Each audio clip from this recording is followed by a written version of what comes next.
Restored Republic via GCR.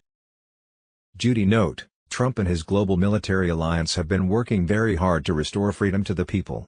Twos. June 16, 2026, Space Force, The Fall of Corporation America, 50 U.S.C. 1550, Executive Order 13818, John F. Kennedy, The Final Judgment Begins. On Monday 15, 2026 evening, Trump signed two very important executive orders. The privately owned by Satan-worshipping bankers agency was now forever barred from tax collection and precluded from examining or prosecuting U.S. citizens to collect their taxpayer monies. The other executive order Trump signed Monday evening opened Federal Reserve payments to digital assets and non-bank institutions without a banking license, a banking-less system. Some time back Trump had taken over ownership of the privately owned by Satan-worshipping bankers Federal Reserve and transferred our taxpayer monies to the new U.S. Treasury under ownership of the people. Why were these EOs necessary? They made our gold/asset-backed monetary system, which had been functioning under the deep state cabal on fiat currency, valid, binding and legal. The national financial system was already under the gold/asset-backed global quantum financial system, which went live on May 8, 2026 in 209 countries. On twos. June 16, 2026 JAG announced that former IRS Director Lois Lerner has been convicted by a military tribunal on charges including treason and fraud. Prosecutors alleged she used the IRS to target conservative groups and activists, causing widespread financial harm. After hours of testimony and evidence presentations, the tribunal returned a guilty verdict and reportedly recommended execution by hanging. Project Odin martial law on Telegram. It was now just a matter of time for those who had suffered under the deep state fiat system to receive their freedom and just rights. One of many was the case of Ken Cromar, who presently sat in the Florence prison, having been found guilty of living in his own fully owned home and after proving in a federal tax court that he owed no monies to the IRS. Despite the ruling in Cromar's favor, the IRS sold his home at auction and threw away all his possessions including expensive camera equipment he used to make a living. Ken recently wrote from prison, "I'm learning to be more forgiving of the Supreme Court who denied hearing my case. We know we're right, and believe our cause of exposing the IRS will ultimately prevail."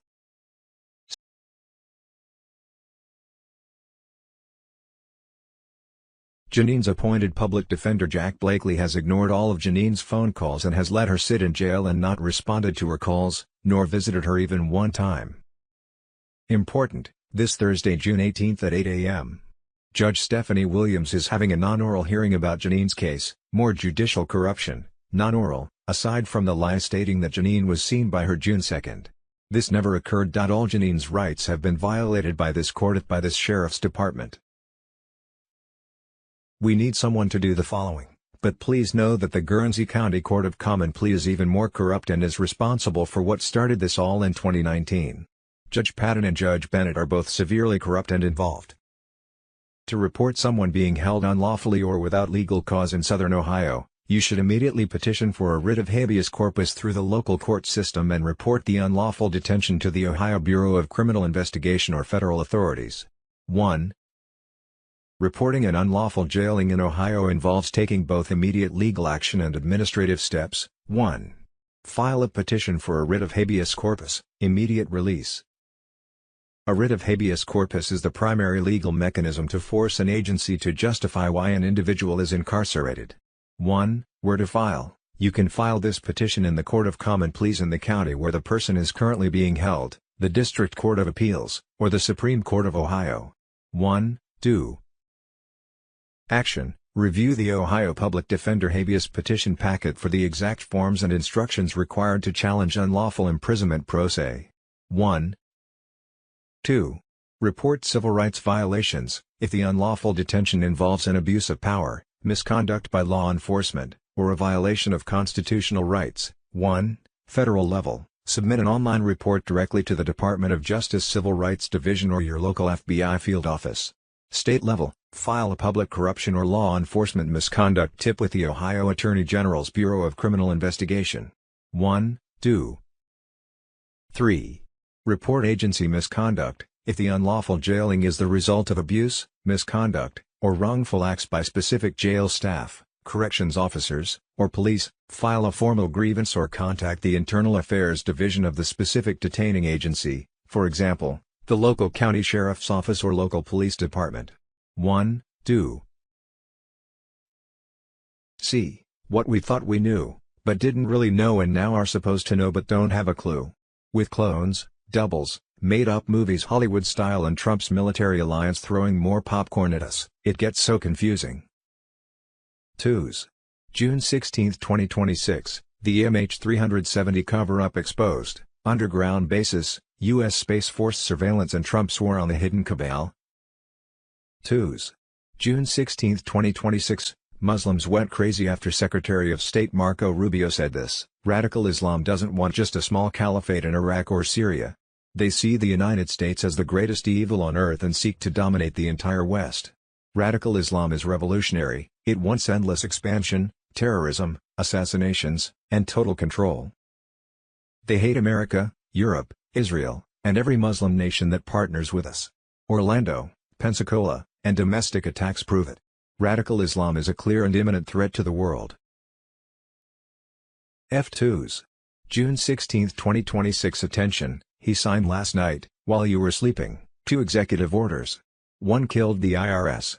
The other opened the Federal Reserve payment to digital non-banking, Tier 4B ISO 2022 Christian B. Wallace on Telegram. One kills the IRS. Always. DOJ language, forever barred and precluded from examining or prosecuting. That's not a pause. That's a death certificate. The other is opening the Federal Reserve payment rail to digital assets and non-bank institution, without a banking license. Read that one more time. He just opened the door for a banking-less system. Why would you kill the IRS unless the collection system has already been replaced? QFS went live May 8, 2026 in 209 countries. Running alongside SWIFT since midnight. Each sovereign citizen is being provided with a quantum ledger linked to their birth certificate bond. The value they stole from you the day you were born. Since 1933, your birth certificate has been collateral. Your social security number is a bond tracking number. Every American is worth $100,000 to $450,000 in stolen compound interest, illegal debt and confiscated labor value. Jazar Article 21, Debt Nullification, is computing now. All mortgages, all of them student loans. All credit cards. As you read this, every medical bill charged with unlawful compound interest since 1971 is being calculated and encoded into your QFS ledger. The gold is at Fort Knox. 147.3 million ounce, but the audit team that entered March 14 under Executive Order 14,271 found more. Gold repatriated from the Vatican Bank, from the Bank of England. From Basel. Not in any public ledger, anywhere. Ref, Knox Audit 2026-0314 Sigma. Total value, not $692 billion. $43 trillion. That is the gold behind your new money. I want to see the gold. Trump said he wants to get you to ask why. The answer, the gold is there, and $43 trillion more, and it is yours. Tier 4B notifications began 96 hours ago. Redemption centers were set up at 800 locations. Waiting for one sign, Trump walks into Fort Knox on camera and opens the 20-ton door. He opens it, the EBS goes off. QFS gets locked by EBS flames. The QFS locks your debt disappears. When your debt is gone, you are free. They kept you a slave for 53 years. Every dollar you owed was a lie. Every interest payment was theft. The guy who said they steal a lot is about to prove it on live TV. The door opens one time. G2s. June 16, 2026 Bruce, the big call. Since 1871 we have not been a sovereign nation. We have been under British Admiralty law. The celebration in Washington, D.C. on Flag Day Sunday 14th of June symbolized that we were now a sovereign nation and not under rule of the UK. Over the weekend, very good sources have said Tier 4B, us, the Internet Group, could look for exchange appointment notification by Wednesday or Thursday 16, June 17, 2026. Funds for exchanges have been backed, moved and put in place for exchanges. The new U.S. Node cash was available at the redemption centers. Guru Information and Intel J. 2s. June 16, 2026. The tapes exist. They told you the Situation Room was the most secure space on Earth. No phones. No recordings. No leaks. Ever. Until now. Someone recorded everything. The meetings on Iran. The meetings on the strikes. And the one meeting they never wanted you to know about, 107, JFK Jr., On Telegram. March 14, 2026. 2:17 a.m. 6 people in the room. Vance. Hegseth. Patel. A CIA liaison whose name I cannot print. One Secret Service detail outside the door, removed at Trump's request. The subject, the Epstein files. Not the redacted ones. Not the 53 names Massey is pushing through Congress. The full architecture. The client list. The flight operations. The funding channels. Names that would collapse 3 European governments and end 2 American political dynasties overnight. Trump spoke 7 words on that tape. Release them all. Every single name. The room went silent. Now here's what the media won't tell you. They're calling it a leak. They're saying Trump is furious. They're saying he launched a mole hunt. He planted the mole Operation Sunlight. The book drops June 23. Regime change by Haberman and Swan. 1,000 interviews. But the tapes weren't interviews. They were evidence. Delivered on purpose. Through a channel that cannot be traced back to the Oval Office. The mole hunt is theater. For them. So the names on that list think they still have time to run. They don't. The media is doing exactly what he wanted, amplifying the story. Making it impossible to bury. By June 23, every newsroom on Earth will be covering this book. And when they open it, they won't find politics. They'll find names. Citroom 0314217 Sunlight Active Epstein Full 0623. You asked me months ago, when will the names drop? This is your answer, not through Congress. Not through the courts. Through a book that 200 million people will read. Undeniable. Unredacted. Unstoppable. 8 days. The clock is live. They cannot stop what was recorded. What we think we know as of Wednesday, June 17, 2026. Secretary of War Pete Hegseth on Face the Nation. Americans should expect similar operations like Venezuela in places like Ecuador and Guatemala. It's called the America's Counter-Cartel Coalition. We're forming it with partner governments all around Central and South America to go after, defeat and destroy foreign terrorist organizations. For 47 years, the Rothschild, who has controlled European banking from Geneva since at least 1815, owned the sky through a network of 22 atmospheric modification stations that could steer hurricanes, trigger droughts, manufacture floods and create earthquakes. Their climate throne was funded through a labyrinth of NGOs, carbon credit exchanges, and green energy foundations. Last Wednesday, the final station was seized by a joint military operation involving 6 nations. Hurricane Katrina was caused by a transmission burst from the Marine Biology Research Center in the Caribbean. The 2010 Haiti earthquake, identical frequency signature originating from a station in Venezuela that was disguised as a telecommunications relay. The 2011 Fukushima earthquake, signature traced to a naval vessel belonging to a shell company in the Cayman Islands under a Rothschild family trust. Why? Because weather controls everything. Food prices, insurance markets, government stability, migration patterns, election outcomes. Climate change was real, but caused by 22 machines owned by one family that were now silent. Sunday, June 14, 2026. The FBI thwarted an explosive drone attack against Sunday's UFC Freedom 250 event on the White House South Lawn and have already taken 5 suspects into custody, it was revealed Tuesday. The multi-phase terror attack allegedly involved using explosive-laden drone aircraft to strike buildings in the vicinity of the event, sparking mass panic and driving the fleeing crowd toward a sniper team poised to pick them off, officials told Fox News Digital. A second wave of attackers then allegedly planned to storm the White House gate, officials said, JFK awakening on Telegram. Tuesday, June 16, 2026, breaking special report, Mike Pompeo's confession, at 2. Mike, who was MI6's inside man against Donald Trump. Tuesday, June 16, 2026, breaking report, Katie Johnson, the woman who accused Trump of raping her at age 13 in a lawsuit that was later withdrawn, is reportedly now facing criminal charges. Exclusive.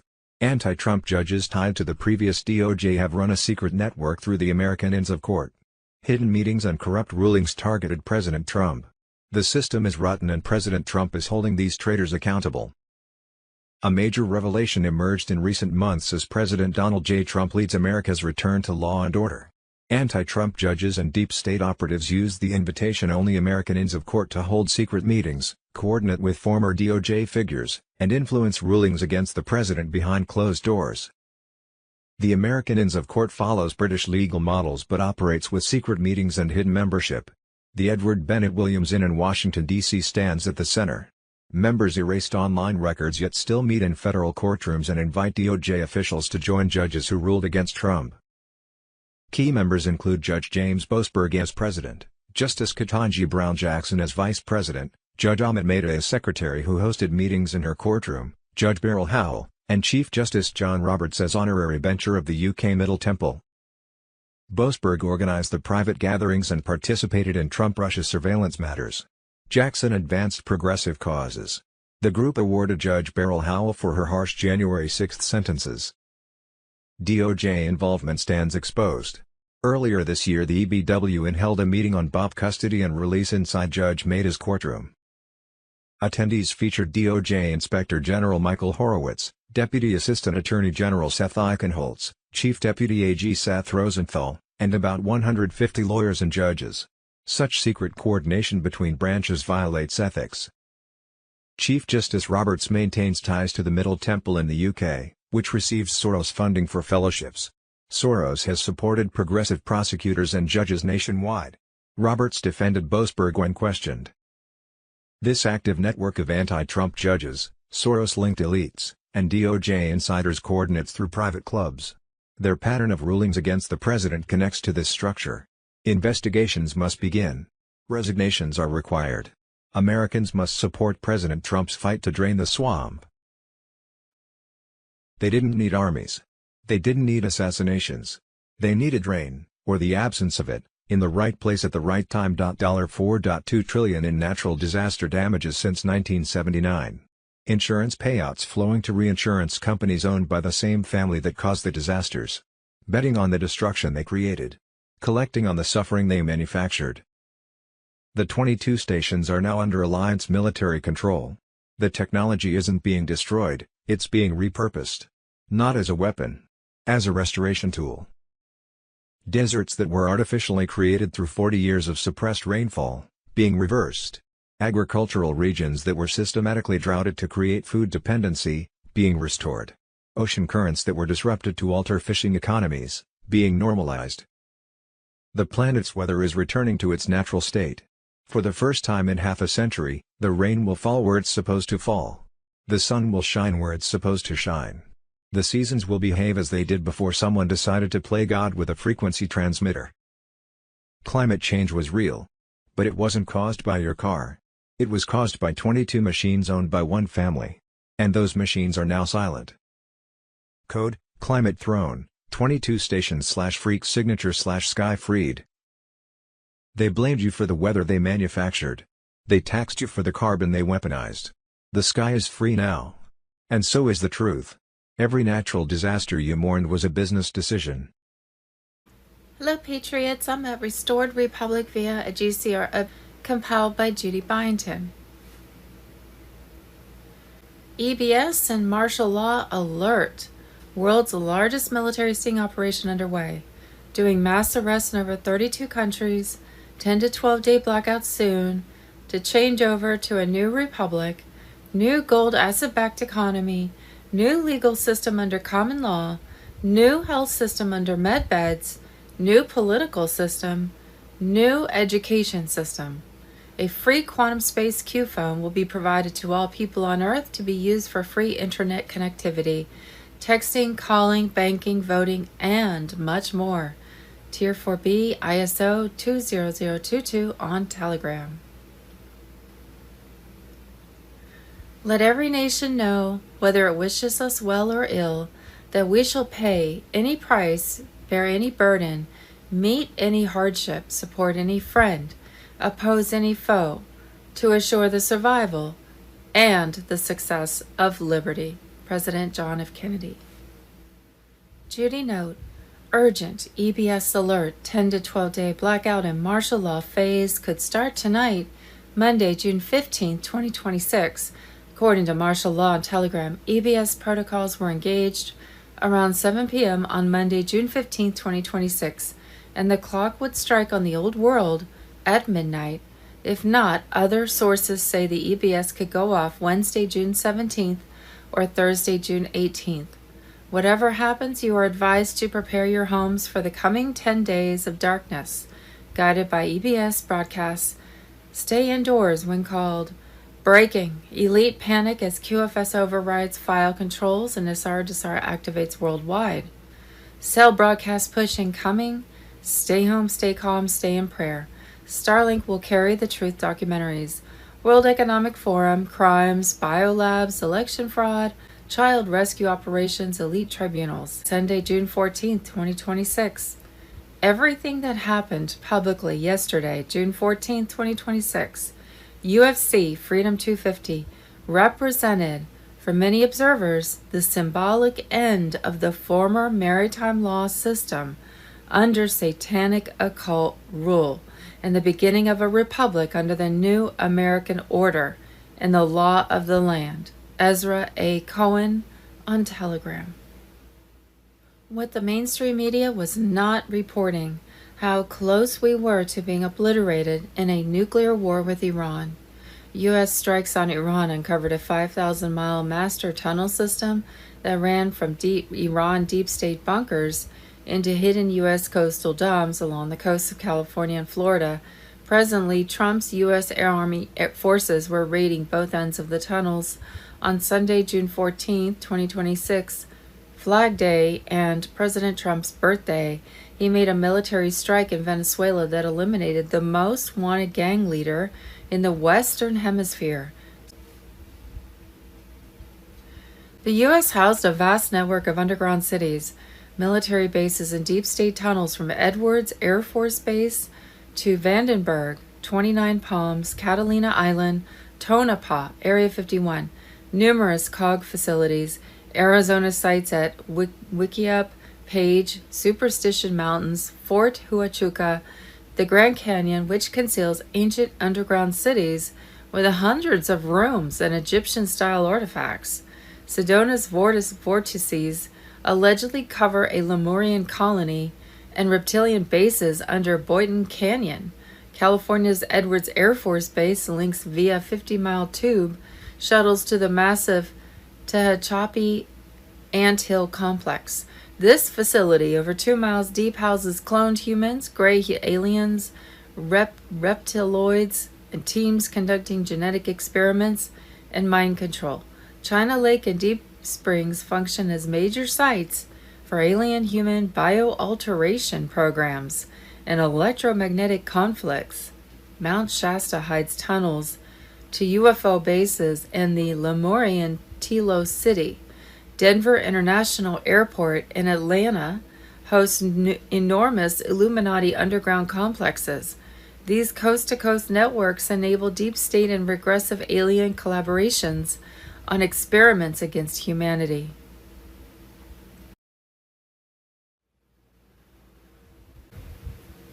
On Friday midnight, 12th of June, 2026, through an act of Congress, the deep state lost its eyes. They cannot query you anymore. They cannot listen without military authorization. They cannot use national security as a shield for political persecution. On that same Friday, Trump signed National Security Presidential Memorandum 12, transfers control of all national security systems to a restructured military intelligence command under NSA oversight. Every government server, every classified network, every intelligence node was now controlled by the military. Wednesday at 2 p.m. Eastern Standard Time. Everybody should listen to that. Thomas Massie has invoked Article 1, Section 6 of the United States Constitution. Speech and debate clause. Absolute immunity. No prosecution. No injunction. No court in America can stop him. Read the names of billionaires, heads of state, media owners, tech founders, 3 sitting members of Congress, 2 former intelligence directors, and 1 name that will collapse a $400 billion empire overnight. The names include people still on television, still running companies, still attending state dinners, still advising governments. They tried everything to stop this. The DOJ offered Massie a classified briefing on June 3rd, a bribe disguised as national security. He refused. On June 7th, his chief of staff's phone was accessed remotely.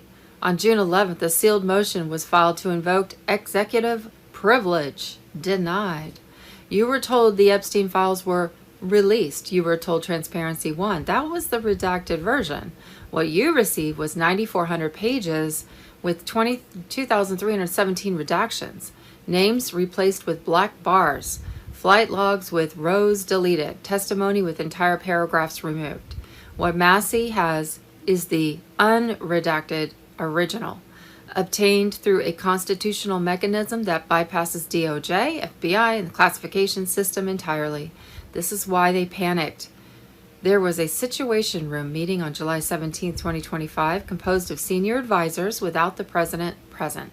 The question on the table, how do we manage this? The answer they chose? Delay.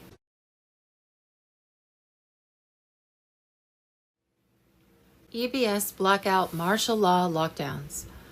The quantum space Q phone, or called PiPhone, will be used for internet connectivity, texting and calling, banking, voting, and much more. Tier 4 BISO 20022 on Telegram. Q phones will be provided free of charge to all people on Earth. The QFS will establish a private internet network on triple code and maybe an 8G network for SATCOM. The Q phone features a 3D interactive holographic display.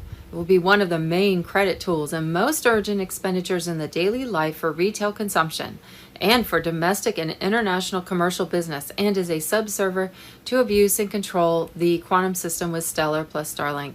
The Q phone is developed and manufactured in Germany and UK with final software updates in the US.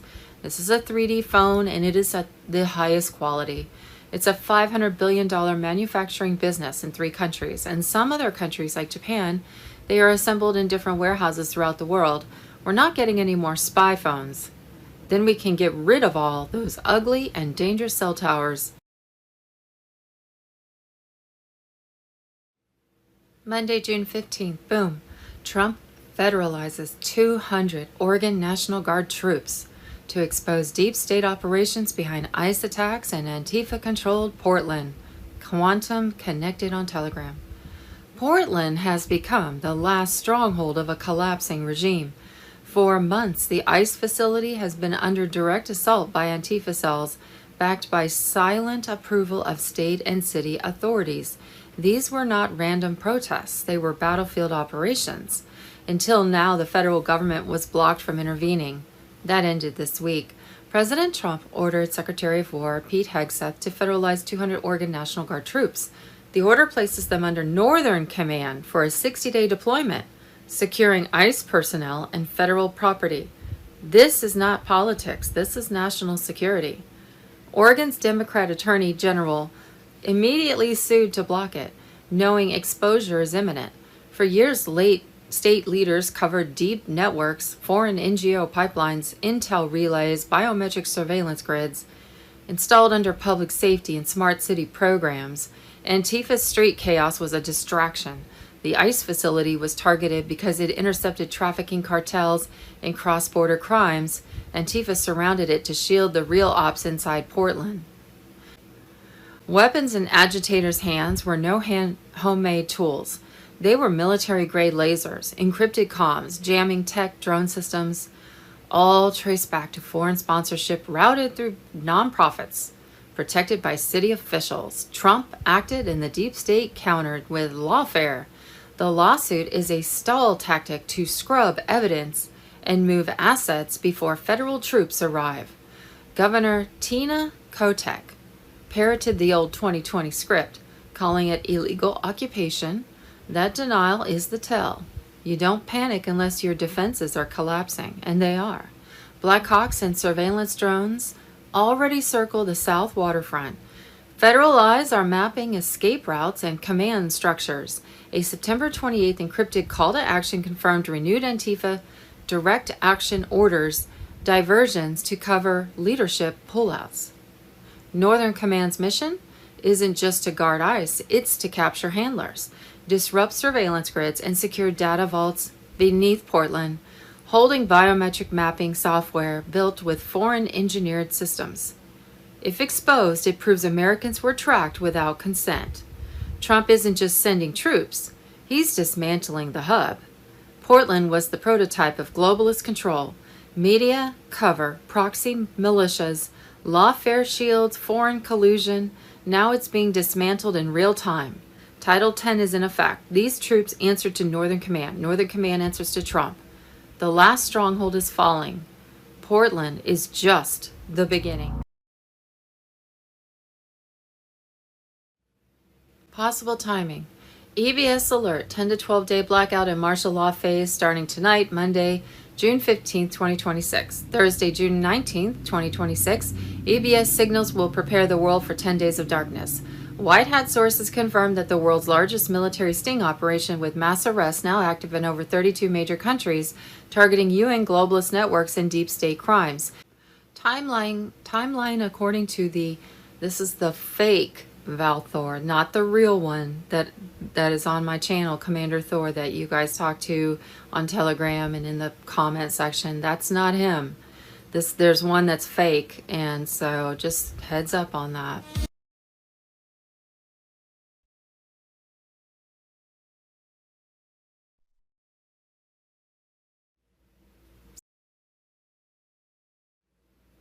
What we think we know as of Tuesday, June 16, 2026. Monday, June 15th, Tim Barton, a real estate investor with $400 million in assets, says the Biden FBI raided and arrested him because he was an outspoken Donald Trump supporter. He was dragged out of my bed at 5 a.m. by the FBI, and they put leg irons on his legs before walking him out. He says the reason for this was he was a whistleblower and found that Chinese investors were suspiciously moving money around and buying American properties. He was arrested. He says he was targeted even though he was a whistleblower just because he supported Donald Trump. I found he is a political donor of Donald Trump. That's clearly the real reason for being targeted. In 1776, the Illuminati was founded in Bavaria. The Rothschild banking empire began its global expansion. The American Revolution broke out. Tartaria began to disappear from the maps. All in the same year. Coincidence?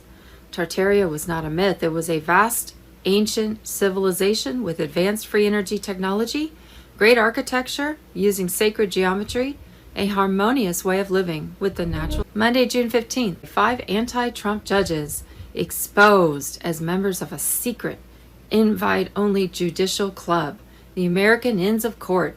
Hidden meetings, DOJ insiders showing up since. Monday, June 15th, disclosure, declassified and authorized, the explosive truth about Julian Assange and WikiLeaks.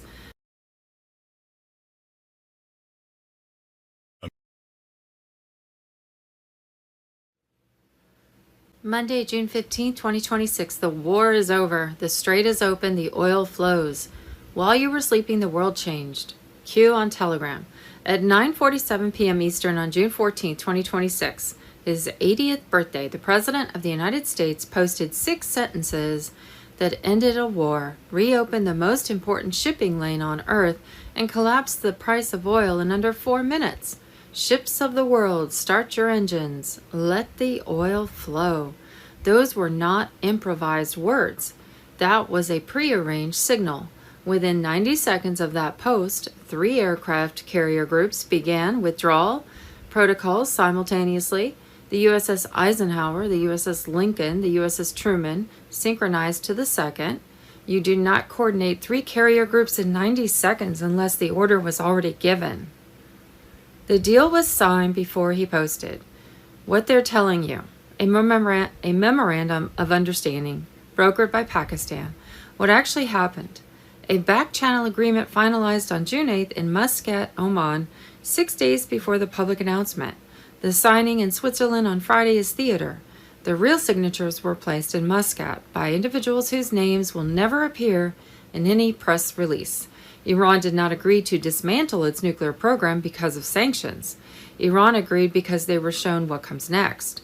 The same presentation, the same room, the same 4-star general who briefed Pyongyang in 2018 before Kim crossed the DMZ, the same words, you have seen what we can do. Now see what we will do. They chose survival. 60-day window, full enriched uranium stockpile elimination, IAEA inspectors with unrestricted access, not the theater of 2015, real access.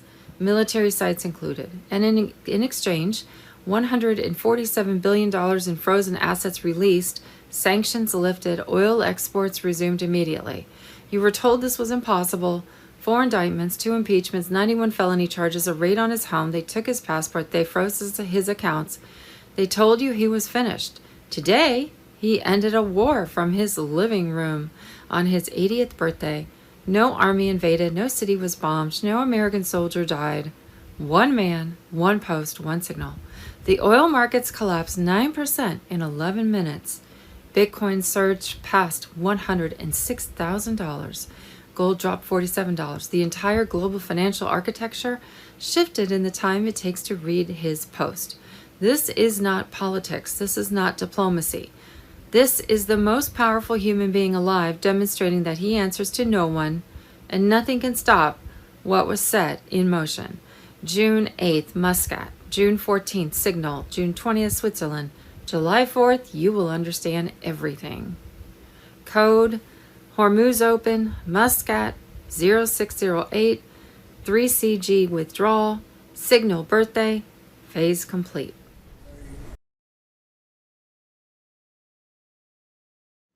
On Friday, June 12th, at exactly 5:21 p.m. Eastern, the United States Department of Commerce issued an emergency directive to Anthropic, the company behind the most advanced AI ever built. The order, suspend all access immediately, New World Order on Telegram. They shut it down because it saw the same thing. 2 systems, Fable 5 and Mythos 5, were pulled offline within minutes. No warning, no congressional vote, no public explanation beyond 2 words. National security. They told you it was about export controls, about foreign nationals. That is not why it was shut down. I'm going to tell you what happened in the 72 hours before that order was issued. On June 9th, a classified evaluation was conducted at a facility in Maryland. Mythos 5 was given access to a dataset that has never been made public, a dataset originally compiled under Project Stargate. Between 1972 and 1995, remote viewing session transcripts, temporal probability matrices, pattern recognition data that the CIA spent $20 million collecting and then told the world was inconclusive. The AI did not find it inconclusive. Within 14 minutes of processing, Mythos 5 produced an output that matched, with 99.7% correlation, the same convergence point that Project Looking Glass operators reported in 2012. All timelines lead to the same outcome. The AI confirmed what the machine showed 30 years ago, what the operators saw, what they classified, what they buried, what they told you was fiction. It is not fiction. The output was flagged at 11:47 p.m. on June 9th. By 6 a.m. June 10th, the National Security Council had been briefed. By noon, the directive was being drafted. By June 12th, it was dead. They did not shut it down because of China. They did not shut it down because of export law. They shut it down because an artificial mind confirmed what human consciousness saw decades ago. And they cannot allow that confirmation to exist in a system accessible to 200 million users. You were told future proves past. Now you understand what that means. One man was briefed on the original Looking Glass output before he ever announced his candidacy. He was shown the convergence. He was shown the outcome. He was told, every timeline leads here. You are the constant. That man is now sitting in the Oval Office on his 80th birthday. Nothing was left to chance. Nothing can be left to chance. The outcome is not a hope. It is not a prediction. It is a mathematical certainty, confirmed by both human consciousness and artificial intelligence. They can shut down every machine on Earth. They cannot shut down what is coming. 2012 was never about apocalypse.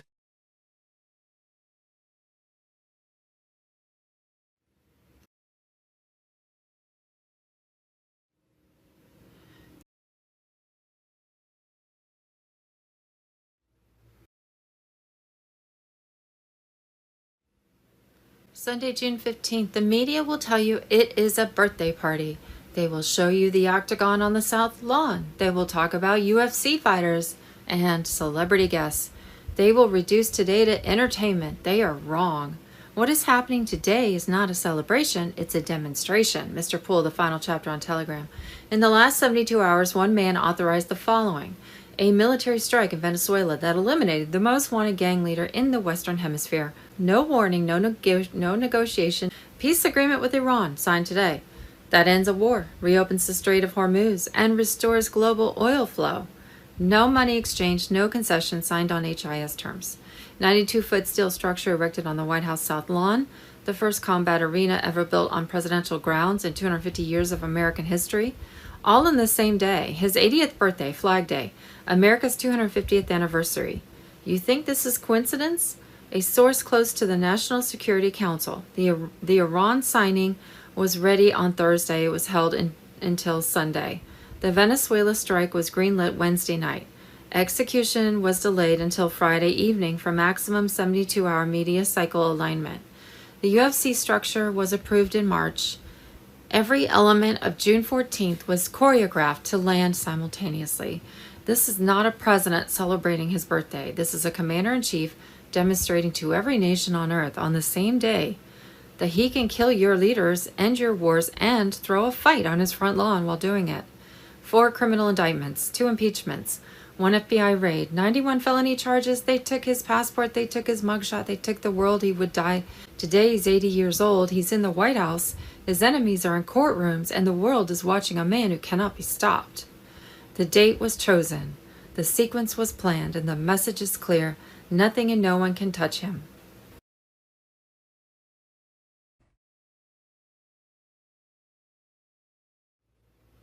Monday, June 15th, the weather war has started. Quantum connected on Telegram.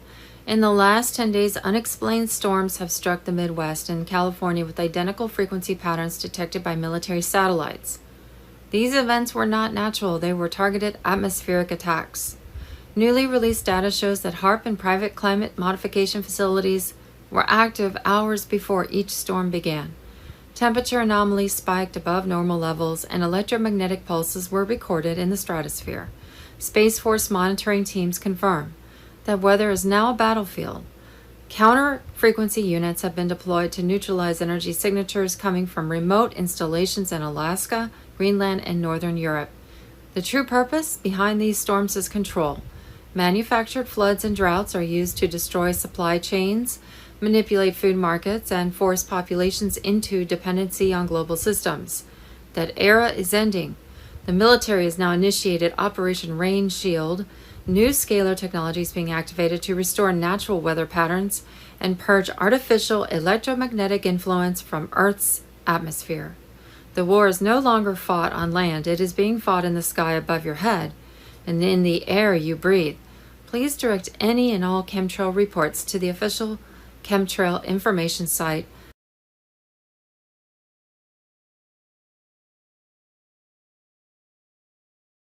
Next up, for over a decade, many have spoken about a coming solar event, a flash from the sun, and a major shift for humanity. Now, space weather observers are monitoring a coronal mass ejection expected to brush Earth between June the 16th and 17th. Is this just another solar storm, or will this be the instigator of 10 days of darkness? Well, they're saying from the 24th of June to the 4th of July to follow. Let's see. Well, I'll tell you right now, from the bottom of my heart, 6, 7 years ago, I thought this was all woo-woo. And then suddenly you start to realise there's something to it. There's solar flashes going on, there's energy, there's frequency. You start to realise that frequency matters, energy matters. And I suppose the easiest way to explain it to you is sometimes when you meet somebody, you go, oh, they're nice. Oh, I didn't like them. It's because they're not on the same frequency as you, or you're not on the same frequency. Or you meet somebody that is on the same frequency as you. All of this is to do with energy, all to do with frequency. When you start to comprehend energy and frequency, solar flashes, the Schumann resonance, do your research. You'll start to realize why you have good days, why you have bad days, why some days nothing goes right, and some days everything goes right. And then you can manage your expectations and manage your own ability, that when you're banging your head against the wall, the least painful thing to do is to stop banging. And there's other days when there's doors that just open in front of you and you learn to walk through them. It wasn't the door that you were expecting. So don't just blank things as woo-woo. Look at them and try and find out. And what's happening in the world right now is the whole world is changing. And people can feel it, but they don't know quite why or what. On 07, we're going to have Josh Reed come in here and join us in a little bit. Hello, everybody. It's Michael Jacob with Unleashing Intuition Secret. But as you see, Juan's got an unusual view. Usually he has like spectacular views, but this time we thought we'd mix it up a little bit and get the dumpster dive view. Yeah, just checking to see what's going on here. We're doing some little dumpster diving here. I heard, look, a lot of these Democrats are trying to hide out right now. Did you see what they're doing to Polith in Colorado? Because he let Tina out. Let's see if he's in here. No, they've already escaped. Nothing in there. Okay.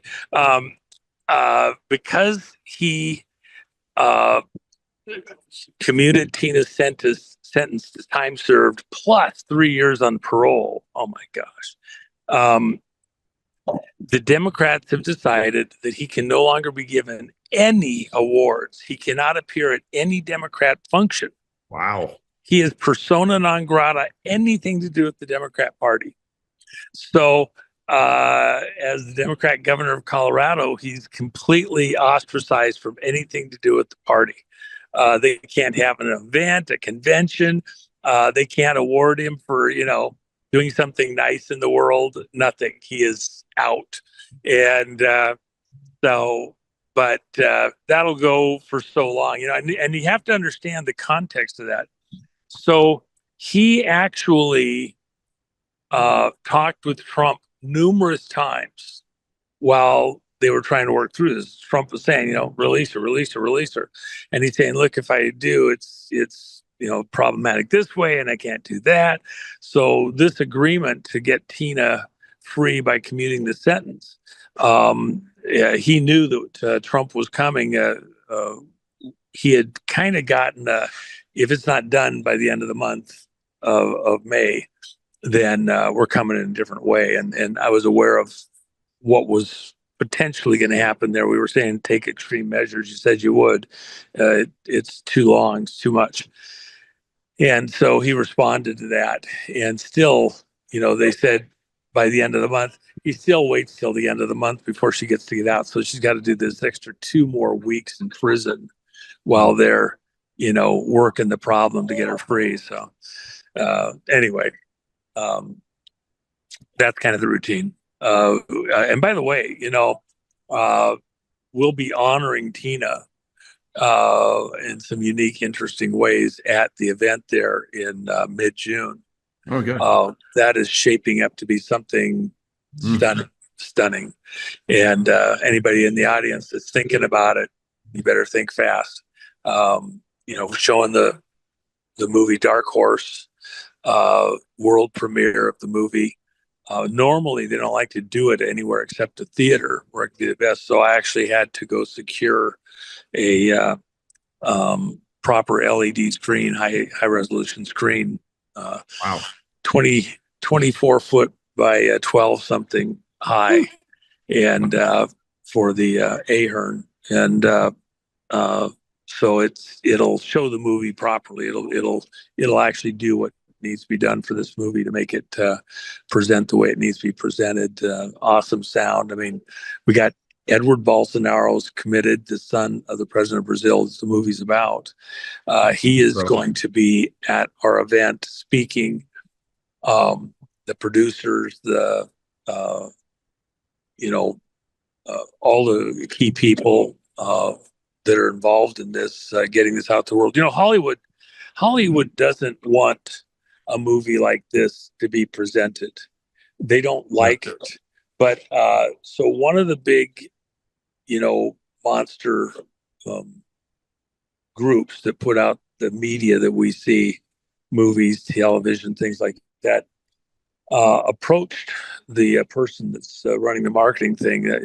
And by the way, this is the person that Mel Gibson says is the best in the business. Probably 30 billion in sales, of movies and television like that he's personally promoted. Nobody else is even in the same category. Jim Caviezel says this is his best acting role that he's, performance that he's been able to do so far from his skill set. So this is a big deal on this movie. If you like Sound of Freedom, you're going to like this movie. Absolutely. But the interesting thing about it is that I'll make sure this goes away. My chief of staff trying to reach me. Within what this movie is the whole theme though about election fraud and elections. At the conference, we're going to have the people that actually briefed Tulsi, briefed Homeland Security, briefed the president's people around the president, all the way back even in 2024, coming up in the election, exactly how this is being done. And so they'll be presenting at the conference. That's on day 3. It's going to be epic. I mean, it's going to be fantastic. So, you'll get a hell of a treat if you get to be there. So anyway, that's great because when Bolsonaro was running, I was covering his election. I covered his his presidency and so forth, and a lot of the Brazilians came into my show and so forth, and were very they loved it. They were like so glad that I was informing the American public, and then when he had those problems, they were even more generous and very thankful for just telling everybody what was going on, because like you said, the press, it just destroys this. They don't cover it at all. So this movie, I think, has incredible potential to inform a lot of people. It's going to be great. Well, I've got several people coming up from Brazil that will be there for the premiere. What happened was the trailer that was just a rough cut version of what they wanted to do for a trailer got leaked in Brazil from somebody. And then other people took it and added music that they liked and pumped it out. So it got loose here in the U.S. This non-authorized, not the real movie trailer. It got 3 million views in one day.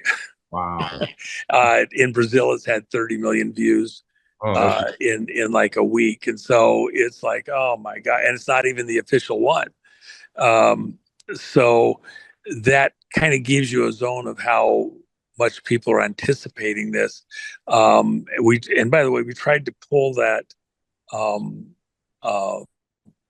trailer that's not the real trailer down. I asked people that had put it out, if you just pull back, we'll have probably the official trailer within the next couple of days. And part of the reason that's actually important, there's music that was scored for this movie that's beautiful. The music that these people put out on the non-official version is beautiful. There's no, it was a very good choice. So the people that did it had their heart in the right place. So I'm not throwing any stones at them. They didn't really know what was going on, that this was just a leaked version or whatever.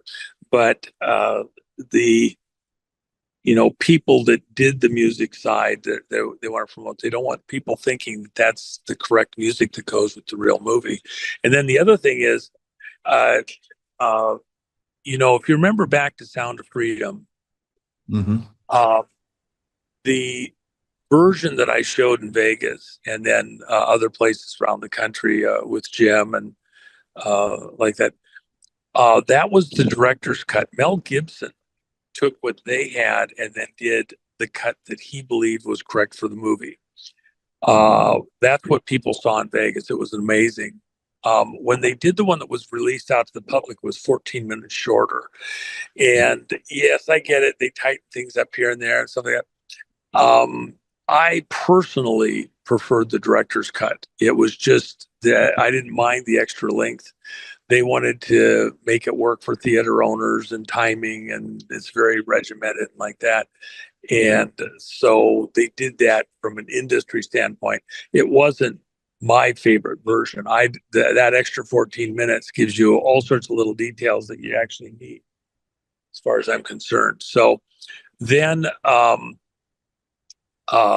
you have to view what we're going to see with Dark Horse is the editor's cut, the director's cut, I should say. We'll have the directors there.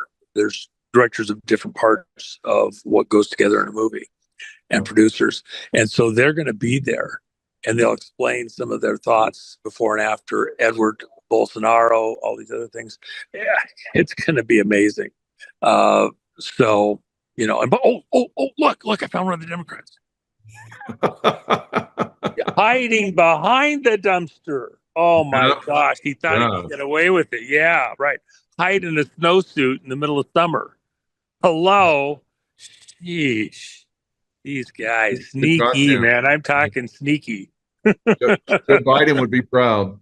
Yeah. Yeah. Instead of Dark Horse, he has I love dark beer.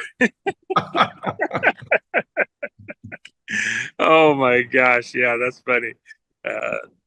Democrats hiding in plain sight. Anyway, and it's a clown. You know, it says it's a snow clown, not just any clown. It's a snow clown, man. Perfect. Anyway, just by the way, you know, we have the coin, the Tina Peters coin, the classic. And when she's released, we're switching into the colorized version. So that's a limited run. When we get to the end of that, that's done. So that's only a few days away. If anybody's interested, that's going to be a lot of fun. And those are very reasonably priced. Oh yeah. When silver really takes off, you're going to look back and go, like, I have the coins that you initially came out with. I'm like, whoa, those are way more. Well, remember, they're not, you know, you look at the silver spot price, you can get junk silver, which is like only 75 or 80% silver, even the stuff pre-64. Yeah. But these are,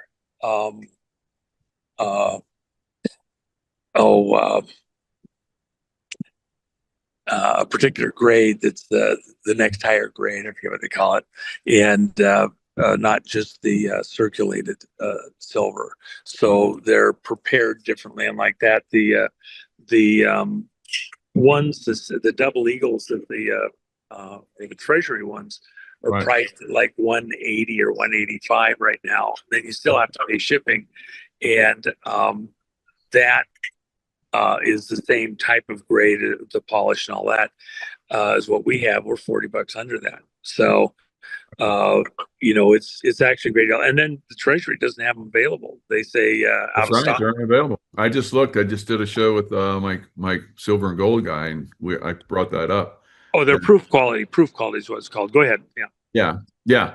So, I mean, your coins are like phenomenal. They're, you know, proof quality. They're beautiful coins. Well, the other thing, they're packaged really well, nice, really nice. The other thing that's really fun about them is that, you know, all of the coins are part of kind of a story about this era and time. You know, people get trinkets, they get hats and shirts and all sorts of things.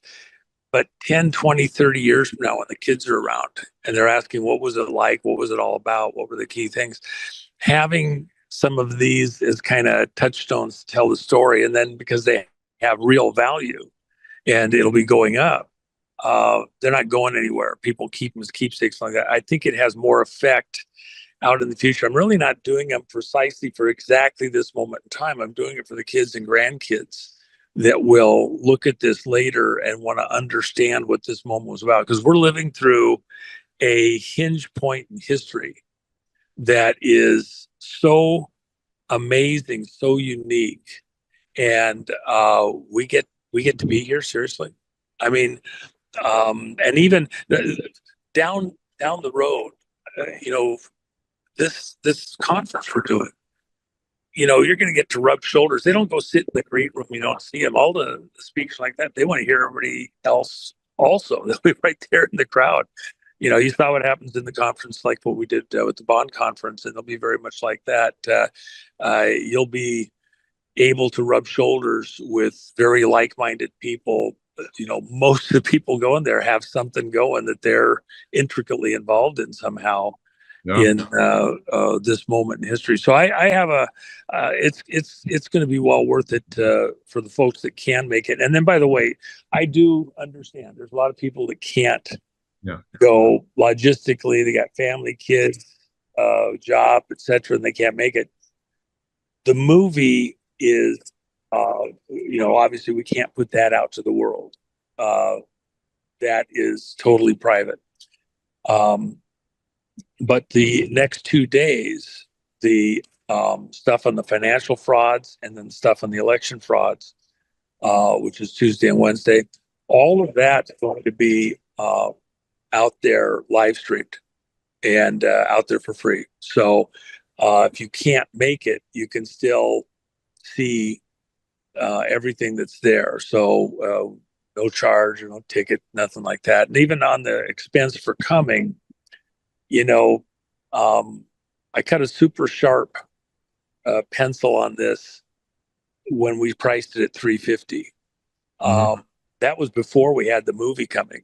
That was before we decided to do expand to the larger thing on Wednesday night when I was going into the mechanics of the fraud, the math and everything else. Well, at the end of the day, we hadn't planned on doing that. And what happened was it just kind of grew a couple extra heads. Everybody was coming, wanted to hear all the details of what the White House was briefed and the attorneys and like that, the intricacies, because this is a different crowd. They're not really observers. A lot of these people need to go back and themselves present within the political community or things like that.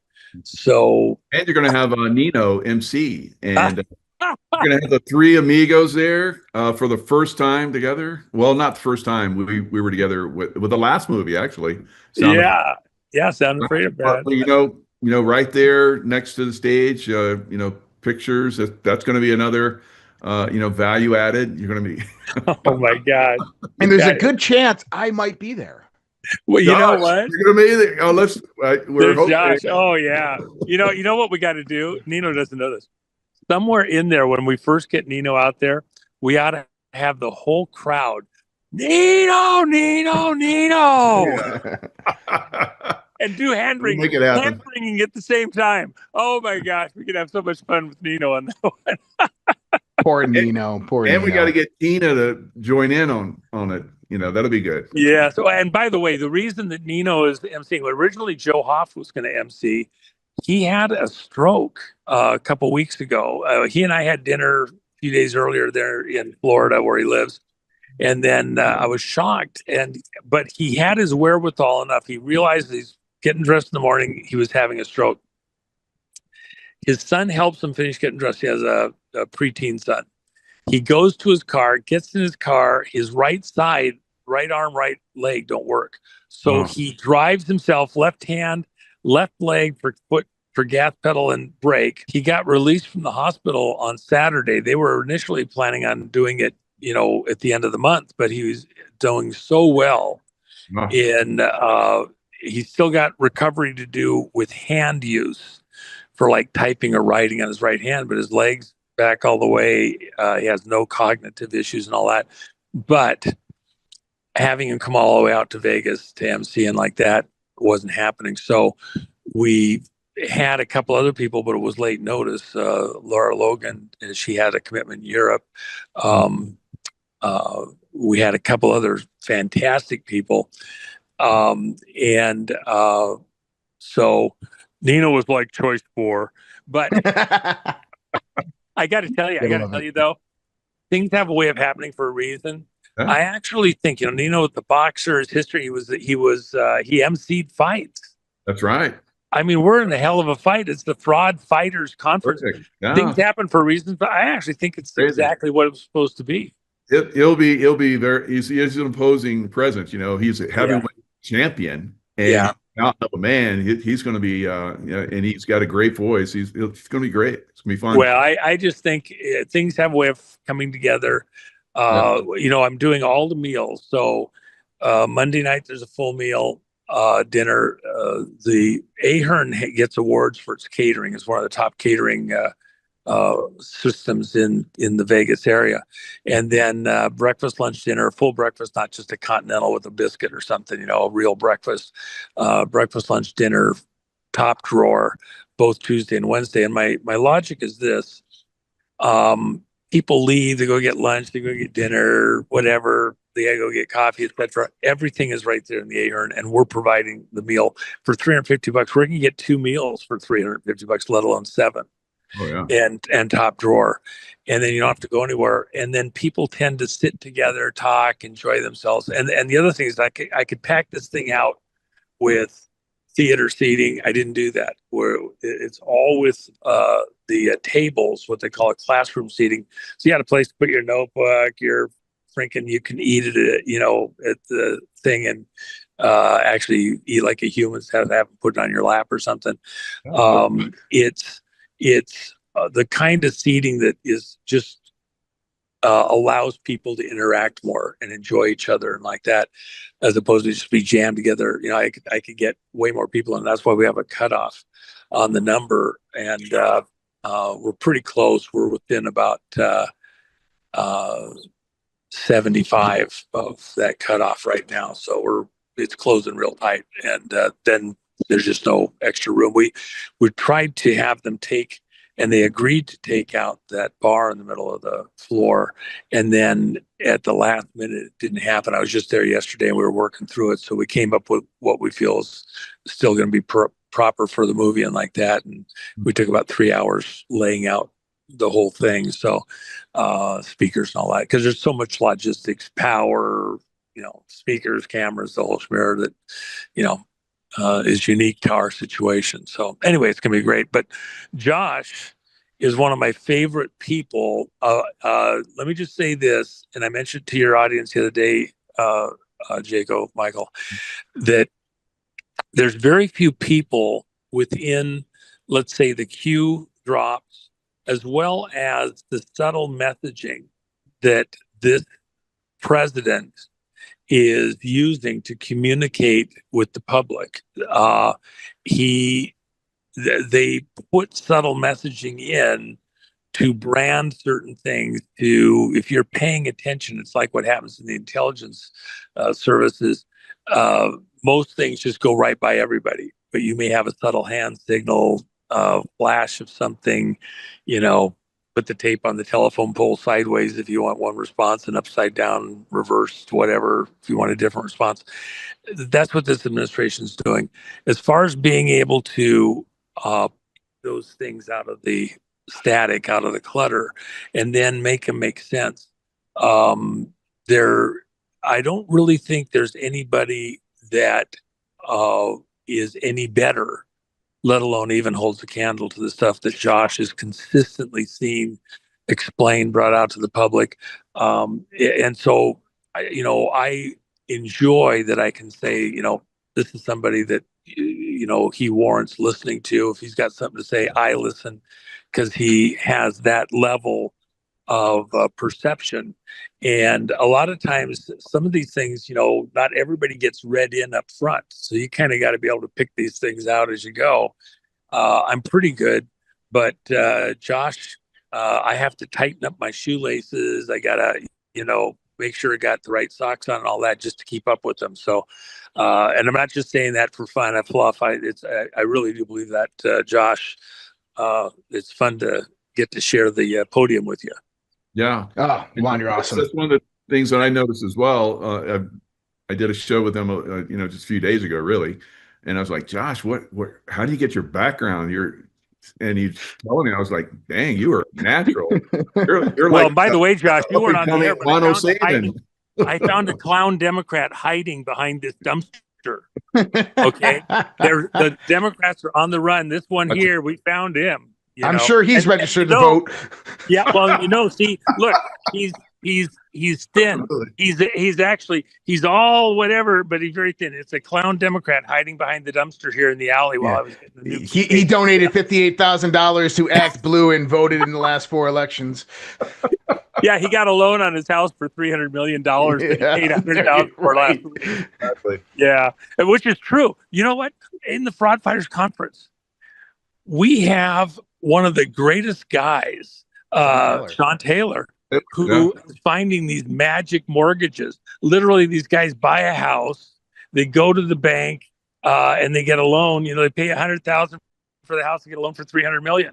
How are they funding all of these campaigns and other bullshit? That's how. Well, Juan, it's kind of interesting that you said that, because if everybody remembers the active shooter situation that occurred in New York City during the first year of Trump's administration, 2025, remember the person was heading up to the NFL floor of the skyscraper and they just stopped off at Goldman Sachs and shot one person who happened to be the senior vice president who was in charge of all deeds and mortgages in the United States of America?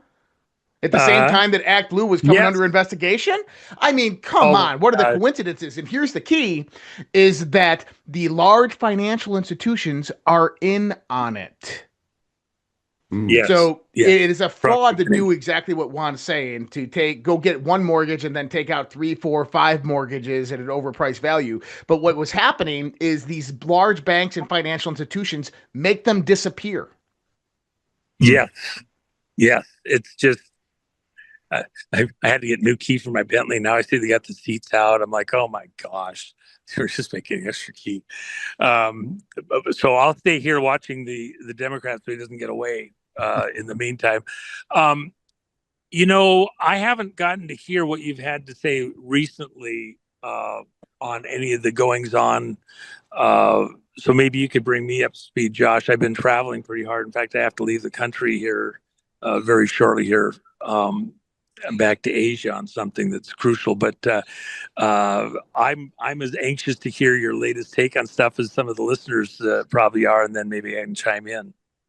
Yeah, no, I mean, like right now we're coming to a conclusion, I believe, of the Iran war, which really wasn't the Iran. It's the old British imperial system's economic grip on the world. That's exactly right, man. Those freaking trolls are there, right there at the passageway, taking their cut every single time. Yeah, the Iran terror premium. That's through Lloyd's of London and the derivatives bankers out of London, the Rothschild banks. One of the interesting things that I did see recently is that due to the outfall of the Epstein files, the Rothschild banks are actually losing clients en masse. And there's a great article in the New Yorker, I think it was, about, is this the end of the Rothschild banking dynasty because of the Epstein files, and nobody wants to do business with them anymore. And I found that very, very interesting, because Trump's attack, for people out there who might not be kind of paying attention to what's happening with Venezuela, Cuba, and then Iran, we look at this as the three-legged foundation of Chinese energy stability, right? So right now there's a silent war in the race to artificial superintelligence. I believe that the United States already has it. That's why we're taking these mass risks to do what we're doing. But it's about curbing China's progression towards artificial intelligence, which China, in a sense, has a deep state, and that deep state is controlled by that same system that we were just talking about, this global financial system. And Trump has systematically dismantled a lot of the Belt and Roads Initiative. He's dismantled this energy infrastructure for China that was basically giving them 30% retail priced oil across the globe through Iran and Venezuela. Another part of that is that you have what's known as the Iran terror premium. And over the last 47 years, as Donald Trump says multiple different times, and Peter Navarro is the one that did this research, it's a cost of the global population about $33 trillion due to the Iran terror premium, which is basically the Ayatollah coming out and threatening the strait, and then Lloyd's of London will increase the insurance premiums on all the ships that go through the Strait of Hormuz, And that will increase $5 to $15 per price a barrel of oil. And that accumulated over 47 years is about $33 trillion. And so now if you take that into the next level, you have the London bankers that come out with the derivatives markets, and they know that that premium is going to increase the next day. So they're going to go out there and place future trades and make themselves mass profits. And this is just control and manipulation of the energy markets. And with the advancements towards artificial intelligence and what's happening with all of that right now, you need the free markets to really rule and dominate, as well as you need the United States kind of under Donald Trump in charge of that market. And this is kind of what we saw with this multifaceted approach with Iran, is that all of these suppliers are now coming, or not suppliers, all of these customers are now coming to the United States of America. And this was I was talking about this a few weeks ago before Trump's China visit. And I said, watch, what's going to happen is he's going to come back and China is going to have energy deals with the United States of America. Probably over $365 billion worth of energy deals. And sure enough, China is going to be buying energy from the southern states. Are going to be buying energy from the joint collaboration between Russia and the United States and the Arctic, which, if you look at this, and you look at military leaders who have talked about the inevitable kinetic war with China over the next 5 years, what Donald Trump is trying to do is create a lose-lose situation for the United States and China, basically bringing about mutually assured economic destruction so that that cannot happen.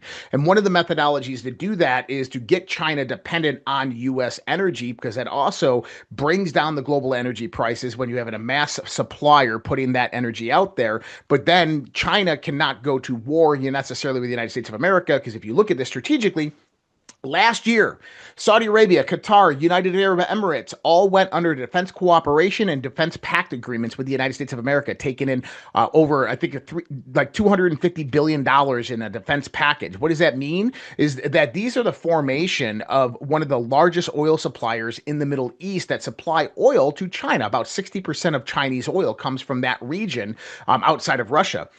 So Donald Trump has that. Then you got China buying U.S. and Russian oil next. So what does this do? If China ever went into Taiwan or ever incurred a war on the United States of America, he can sanction them through proxy through the Middle East. He can go out there and cut off their supply through the United States. He can shut down, because this is one of the greatest things that he did here with Iran. He shut down the Strait of Hormuz. I think that this is like 32 miles long straight, okay? And he shut it down with the United States Navy with ease. What was that a signal to? That was a signal to Xi Jinping and China about the Strait of Malacca. If you don't know where the Strait of Malacca is over there, Malaysia and Indonesia, that is where all that supply chain for China, all of their food, all of their grain, all of their cattle, all of their oil, they have to flow through there up into China. And that is only about 3.7 miles wide. So if Donald Trump can shut down the Strait of Hormuz, he can shut down the Strait of Malacca. So these are kind of like pre-warning stages that are being placed.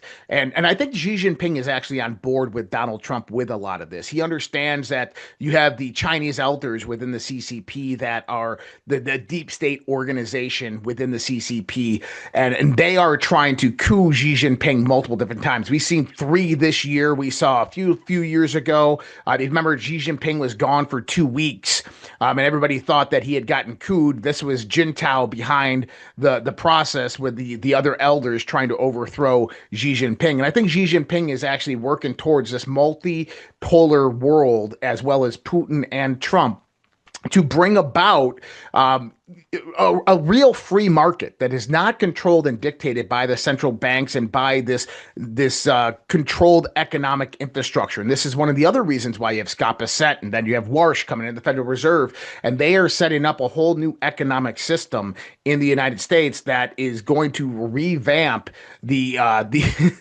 the international systems. But right now, what we have is Todd Blanche over there, Blanchet over there at the DOJ, absolutely a wrecking ball. We have the first indictments coming out from Fort Pierce, Florida, with Jason Quinones, Redding Quinones over there against Raul Castro. That's another important part of all of this.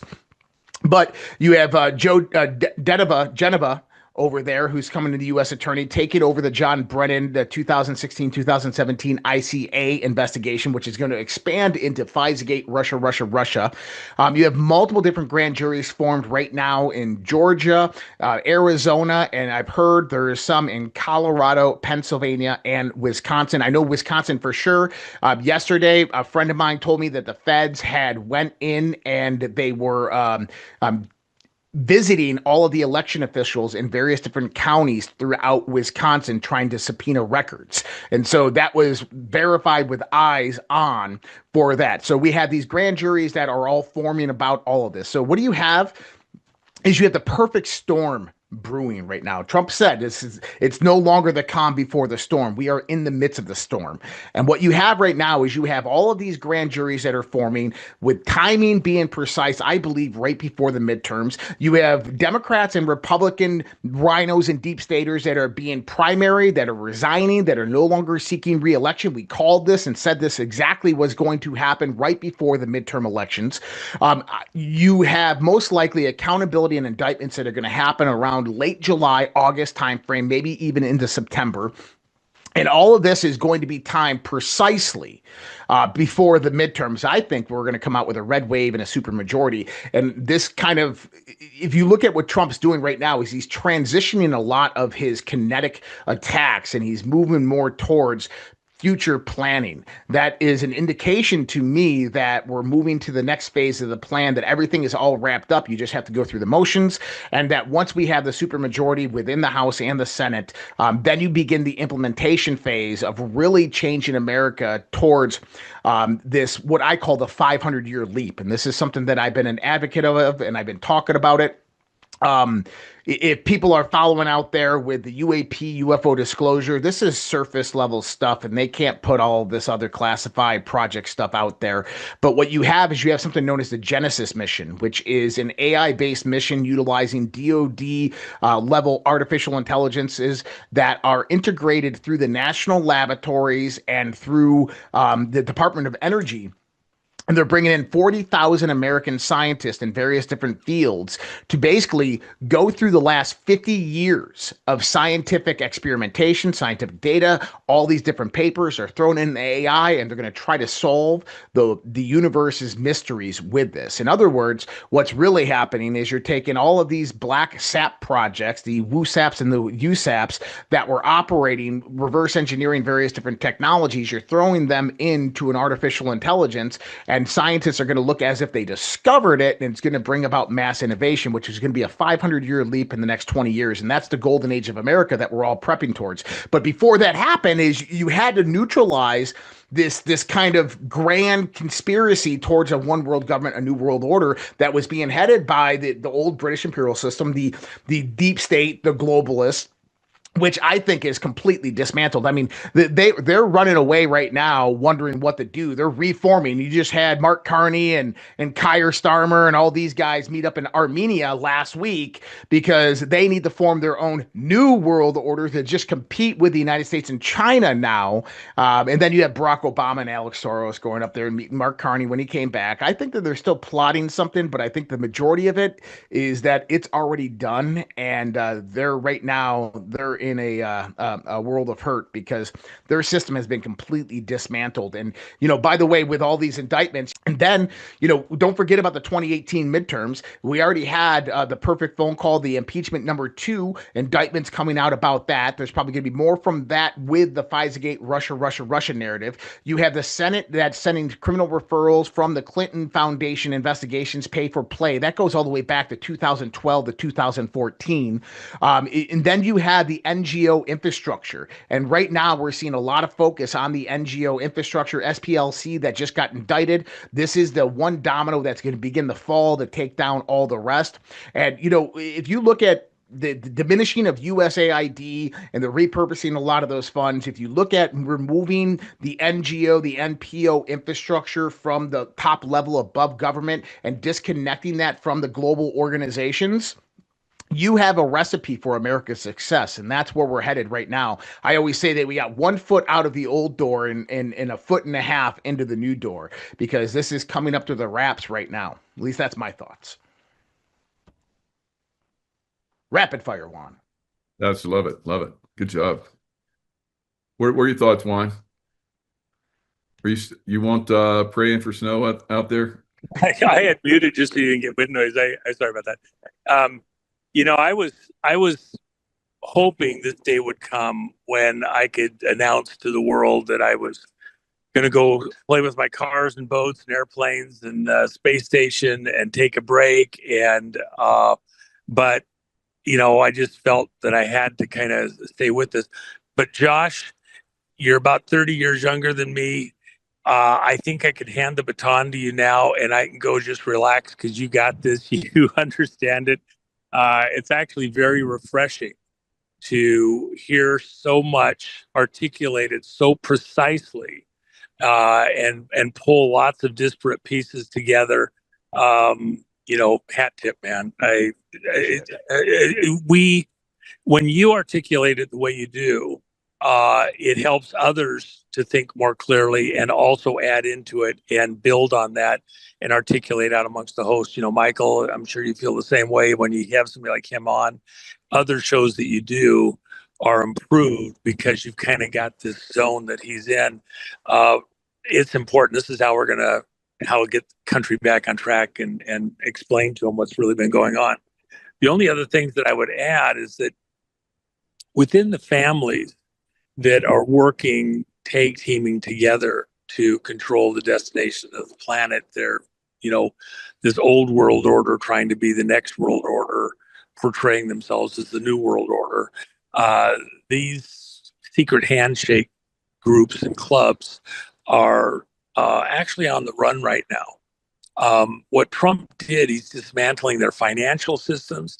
He's dismantling their monetary systems that give them leverage into the world to force things to happen and pay people off and like that. Dismantling them on their false science, the whole green thing, peak oil, everything in the world. And then their tools. China is really a tool of the Brits. They haven't ever given up, as Israel is, by the way, also. And so a lot of this going on in the world, it's this hidden hand going back into those royal families. And then their financial relationships. You talk about oil and the Mideast and like that. Well, you got to start the conversation with Arab American Oil Corporation, Aramco, who's the, we understand the Arab side, who's the American side. Well, that's Standard Oil, that's the Rockefellers. And we see other families in the energy side controlling this choke point of energy to the world. The world runs on oil right now, runs on energy, predominantly oil. And so as we move into other energy systems, this is going to morph and change yet again. But there's a period of time for that to fully come through and play through and like that. And so we're at this crisis moment where it's all coming into play. And, we talk about the storm. Let me just add this, that the storm is upon us, but we haven't seen its full strength yet. And I believe where the strength is at its peak is as we get into the arrest. And there's a couple phases of arrest. There's the stuff that'll be done by the Justice Department, but ultimately the worst of the club is going to be the ones that we have to send to Gitmo. And so we'll see some early stuff. I think mid-July, the president and team want America to get a chance to enjoy their 250th anniversary. But as soon as we get past that, a few days to get home and relax, mid-July, I think it's on. We'll see just wave after wave of actions at the Justice Department, including arrests and disclosures, setting the stage for the bigger stuff, which comes further into the fall. And in the context of these coming elections, the frauds in the primaries, etc. And of course, a lot of that stuff that'll be discussed during the conference that I have here in mid-June. So I'm glad to hear that you're going to make it, because Josh, there's a lot of people that need to hear you precisely, and that I want to introduce you to.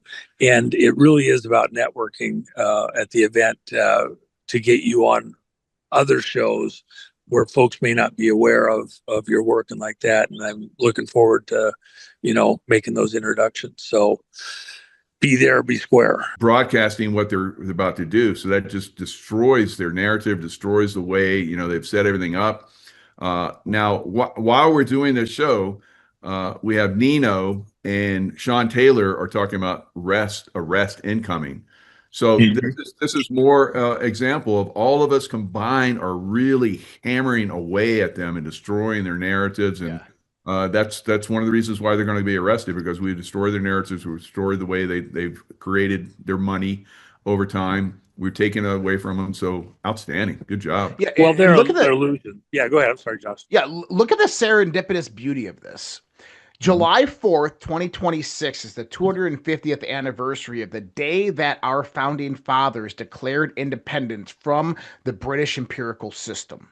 Now, what happened after that? A war occurred, a revolution occurred. Donald Trump is holding off on the timing of the accountability and the arrest until after that date, because it becomes revolutionary symbolically within the time frame and the date. And, I've had a lot of conversations with people. I was at an event in Nashville a few weeks ago, and I went outside and I'm talking to this lady who wasn't at the event, and she's like, I voted for Trump and I'm mad because I don't know what's going on, and why can't he just be transparent, and why is he doing this? Why Iran? Why all this? And I said, look, and I explained to her a lot of what we just talked about. And she goes, well, why doesn't he just come out and say that? And I said, because you can't tell the people, you have to show them. Yeah. And that's the truth in the matter, is Donald Trump is showing everybody the truth of the world right now. Well, most of the people that are naysayers, they're not strategists. They don't have that background. They're not holding it against them. But so much of what's occurring here, you got, the gas station attendant going to tell us how to run the free markets and how to deal with royalty and all those secret handshake clubs. Really? Take a deep breath. These are pros. They're really doing a great job. You can find fault all you want on nuances and technique and things like that. But think of any other leader that we've had, or somebody else out in the world, just anywhere, who would have the wherewithal, the stamina, the family to back him up to do what Trump has done. It's that New Yorker, businessman, not taking any guff from anybody and working the deal and all that makes this all possible. And if you had somebody that was any less stamina, focus, resolve, they'd have folded a long time ago under all the pressure. And so I think that, we're being very well served. It may not be clear yet, but down the road, we're going to have a chance to look back and reflect on all these things and realize just how amazing this moment in time was. And by the way, Trump was invited to run. Who invited him? It's not just Trump. And a lot of the work that was done to try and figure out, how do we unwind this mess? How do we get the world back on course and take it back from these monsters? That was years and years, tens of years of gaming out prior work and failures to get to this moment in time. Prayer required.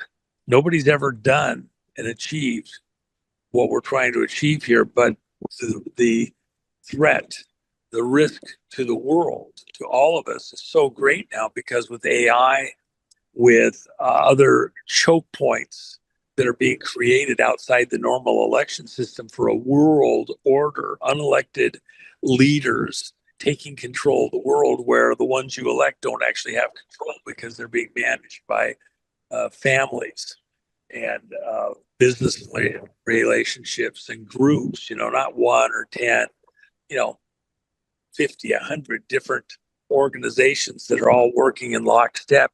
They're really hidden families trying to take control of the world for the next 1,000 years, right? And we have this moment to recapture control of the planet for the people. And by the way, America, like it or not, we're the big dog. There's nobody else that can come and do what we're doing. And Trump is the guy that's at the front of that pack. It is still a pack, though. He may be at the front of the pack. It's still a pack. The 200 who invited him to run. And then all the rest of us, Josh, you know this. I don't have time to be able to do a show like you do, Michael, and to go through all the mechanics, have the guests. So it's because I can come to you, I can come to Anino, I can come to a couple dozen other hosts and share stuff into various. I actually like the mid and smaller audiences where I get to interact with a certain flavor of folks, those different areas. If you don't do what you do, and other hosts similarly, you're a big dog in the room, Nino's a big dog in the room, got other people, then I can't. I'd be to try and do a show every day. It just wouldn't work, and do the other work that I've got to do. I mean, I gotta be on airplanes for 20 hours here shortly. I was on airplanes all this week. I think I flew 11,050 miles in the last 7 days. So, how can you do a show and have some regularity, predictability? It never happened. But other stuff that I'm doing is important to be able to relay, and I get to do it with guys like you. So it's a team effort. Even like the conference, it is a team effort. We're where we're at because we work well together. Yeah, very good. And I think I saw somewhere that the primaries, the GOP won. It was a clean slate. It's like 36 primaries. That's unheard of. Yeah. That's how, like Josh, you said, a blue tsunami. I've been saying blue tsunami. For the first time, we're going to see that in, almost a decade or more. It's been predicted, over and over and over again, but it's been stolen. So I think now we're reaching the point where it can no longer be stolen on the level that it has. And who knows, we might not even have to have an executive order that, sends in the military. It looks like, everything's kind of like lining up just right. Yeah. Well, the only thing I would say, just let me add this real quick, Josh. Trust but verify. There's a lot in motion, and then you have to have a backup for the backup. If you don't have a backup, like, for example, I have a real critical situation right now that is very sensitive. And so we got worked out the basics of a primary, fleshed it out, what has to happen. And then I says, okay, and now I need the backup. Here's the backup. And I says, this is what I propose. And came to some consensus within the group. And then I have one further backup, because there better be a backup for the backup. Things can go weird. We do not have the option of not getting it right. So anyway, so that's so when we say election, okay, we might have it sorted out. Then again, anything happens, hey, they got weather machines now, right? You got these Democrat snow clowns out there. They're thin as can be. But what are they praying for? They're praying for snow, man. They're praying for snow. Something that we just don't see coming. Pray for snow, right? They want something that will get them out of this corner that they're in. And who knows that they can't pull something off. You better have a backup for the backup. Yeah. If you got to do a full stop on the vote, if something happens, you can get other people in there, because there's a lot of stolen primaries already happened in the country. Mm-hmm. Let's see how it plays out. People think that everything is exactly regimented. The next thing. No, they make a move, we make a move. There have to be options for the next moves, depending on how this whole thing breaks out. And that's exactly what President Trump and the team are looking at. Anything goes sideways, unusual, they pull a rabbit out of the hat, then we have to be able to respond to it, react to it. So it's going in a good direction this second, far from over. Correct. 100% agree with you, Juan. And for everybody who maybe has a bad memory, go back to 2020. The preparations for the 2020 election were made all the way back to 2018. Why did George Soros go out there and fund the attorney generals and the secretary of states of various different states? What will they do to sustain survivability? Because that's what they're fighting for right now, is to survive. But the interesting thing is when we look at everything that's happened, Act Blue under investigation. Here's some numbers for you. RNC currently has $123.9 million of cash on hand. The DNC, $14.4 million with $17.5 million of debt. You just had Governor Mills of Maine drop out of a race because she has no money. So this is really, really important. They're not raising any money. They have no money coming in. Then Donald Trump's victory over the last 2 days, getting Cassidy primaried, getting Massey primaried, you going in and he's endorsing Ken Paxton. This is huge because what it's doing is it's taking down the rhino establishment within the Senate as well as various different sleepers in Congress. So that's clearing the field. But looking at all of his endorsements and they rose up and they all won, that is so huge because it's telling all the FAGA out there, the fake MAGA and all the anti-American firsters who basically disloyal Donald Trump and left and said, oh my God, MAGA's dead. It just gave them a big F you in their face to all of this because the truth is it's quite the opposite. Now, going into election integrity and infrastructure, Tulsi Gabbard, DNI Tulsi Gabbard, is leading the integrity and infrastructure task force.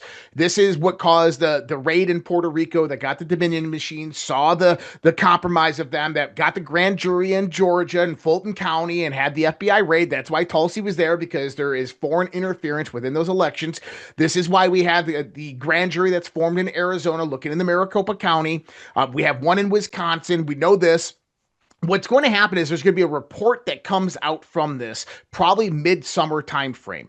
Donald Trump has already prepped this report with the executive order for voter ID that he did a few weeks ago. But when this report comes out, it's going to unequivocally state that there is foreign interference in our elections due to compromised voting technology. And from that, I believe Donald Trump's going to move forth with a national emergency on election integrity and infrastructure. And this is what's going to be the nail in the coffin for securing our elections prior to the elections actually happening. So you add all of that stuff up, and this is going to be a red wave.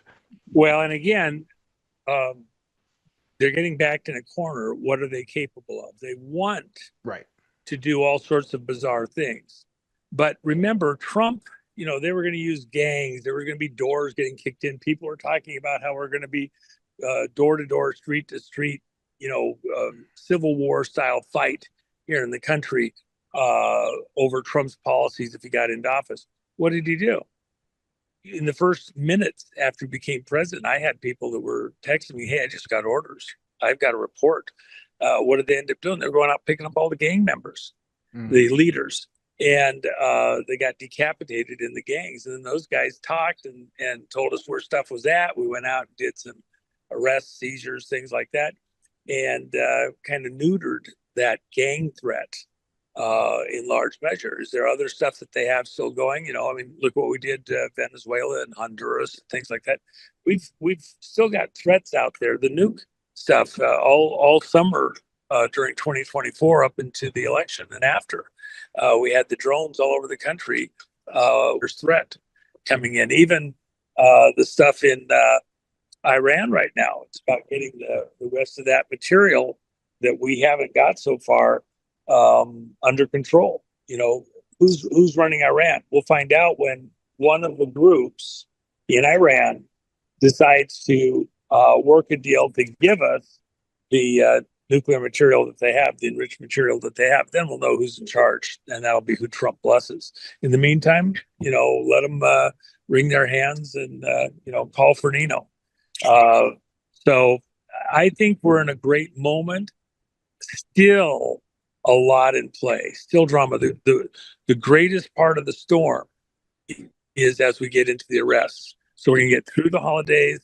Everybody gets home from their vacation and expect this go from gale force 2 to 5 or even 6 eventually before it's all done, like the world's never seen. And it's not just here in the U.S., it's across the planet.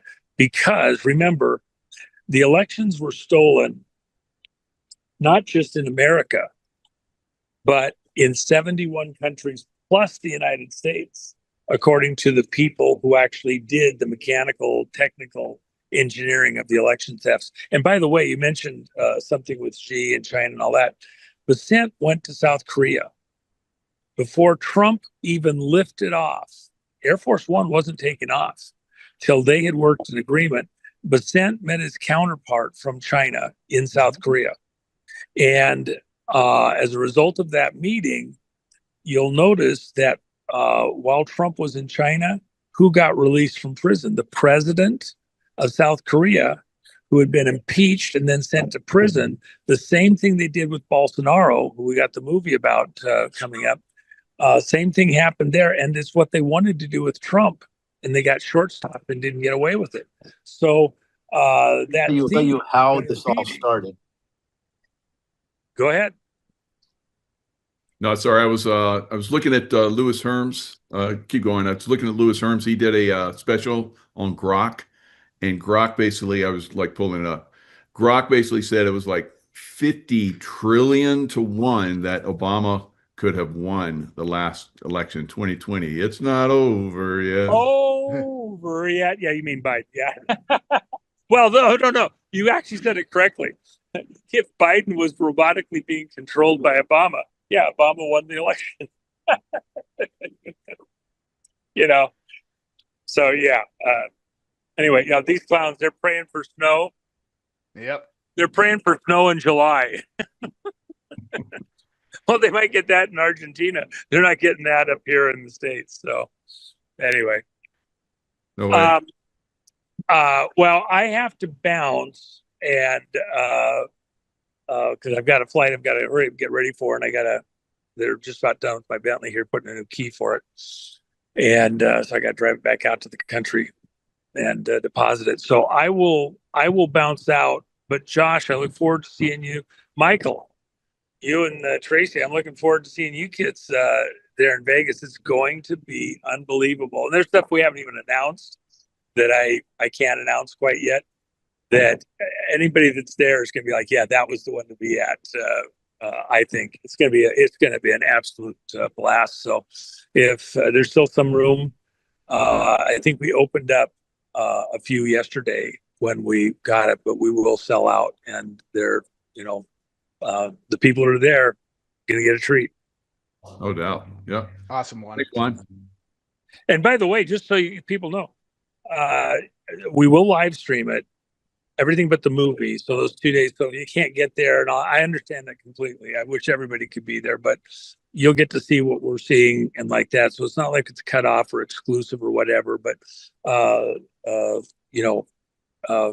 I can't, I can live stream it. I can't live stream the food. You're going to miss out. We got great food. That $350 is to cover the expense of 7 full meals while we're there. Not crap. One of the best catering operations in Vegas, and so it'll be great food. Yeah, you'll have a great time if you're able to make it. I think we cut a very. We weren't even doing the movie. We weren't doing the last day's presentation in the evening, and that was the price. I haven't changed it one bit from beginning to end. So everybody has a chance to be there, and we've improved it even for what we originally intended. So be there or be square. Very good. All right. Thanks, Juan. All right, for sure. Go get a Tina coin, and we're gonna Tina.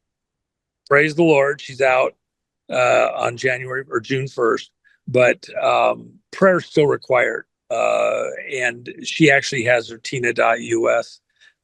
Anybody feels so inclined, she's still got to put her life back together. She'll get some big settlement someday, but that could be years from now. And in the meantime, she's still got to function, and it's been brutal for her. So, and the attorneys have done everything they've done for free. We'll get them paid, but it's going to be a while. And anything that can kind of help, some of the attorneys are able to take the hit a little more than others, but they're there for a reason. So anyway, appreciate all of you. Glad to put the show together. Josh, let's talk separately. I'm tied up right now, but while I'm good, doing brother. transit between flights. So Josh, any final words? Well, buckle up, people. It's just beginning. Like this is just starting. So we're coming into this time frame right now, end of May, beginning of June. Like I said, is everybody's been waiting for a specific moment, and I think that's the July 4th moment because it's truly revolutionary. Yeah. Truly revolutionary. And Trump is a rebel. He loves being revolutionary. So July 4th, I think, is when the festivities begin to kick off. And I mean, think about it, because that's when the 250th birthday festivities kick off, is July 4th. So I think that we're coming up on it right now. We got about another month and a half of prep, and then it's going to happen. I agree. And it's not going to stop there. It'll take some time to arrest all these criminals, because it's not just political. There's healthcare and businesses and all kind of crazy. Yep. Lots of people got to go bye-bye. So yeah. So how can people reach you if they want to? Yeah, redpills.tv. I make it so easy. redpills.tv. And that's my website. You can find where I'm connected up all over there. All right, awesome. And yeah, I mean, just a few days ago, we're like, talking about, wow, wouldn't it be great to have you and Juan together? And there you go. So perfect, great time. You guys rock. You're the future. You're going to be a Juan O'Savin in the future. So I look forward to it. Restored Republic via GCR. Judy note, urgent, EBS alert, 10 to 12 day blackout and martial law phase could start tonight Monday, June 15, 2026. According to martial law on Telegram, EBS protocols were engaged around 7 p.m. on Monday, June 15, 2026, and the clock would strike on the old world at midnight. If not, other sources say the EBS could go off Wednesday 17th of June or Thursday 18th of June. Whatever happens, you are advised to prepare your homes for the coming 10 days of darkness guided by EBS broadcasts. Stay indoors when called. Breaking, Elite Panic as QFS overrides final controls and Nizara/Jazar activates worldwide. Cell broadcast push incoming, stay home, stay calm, stay in prayer. Everything that happened publicly yesterday, June 14, 2026, UFC Freedom 250, represented, for many observers, the symbolic end of the former maritime law system under satanic occult rule, and the beginning of a republic under the new American order and the law of the land. Ezra A. Cohen on Telegram. What the mainstream media was not reporting, how close we were to being obliterated in a nuclear war with Iran. U.S. strikes on Iran uncovered a 5,000-mile master tunnel system that ran from Iran deep state bunkers into hidden U.S. coastal domes along the coasts of California and Florida. Presently, Trump's U.S. Army forces were raiding both ends of the tunnels. On Sunday, June 14, 2026, Flag Day and President Trump's birthday, he made a military strike in Venezuela that eliminated the most wanted gang leader in the Western Hemisphere.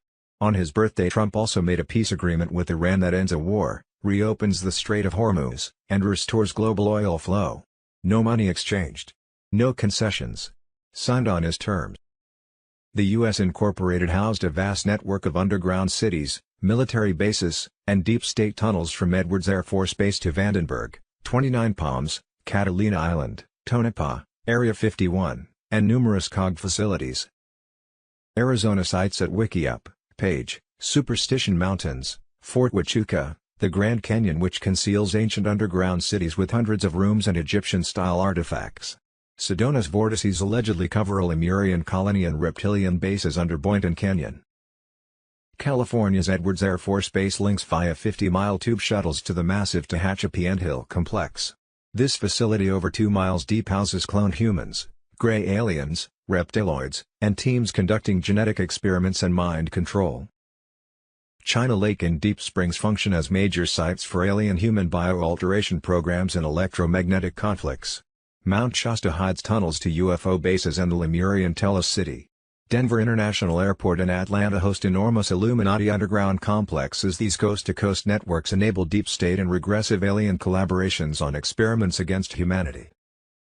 EBS, blackout, martial law, lockdowns, c. The quantum space Q phone, or called Pi phone, will be used for internet connectivity, texting and calling, banking, voting and much more. Tier 4B ISO 20022 on Telegram.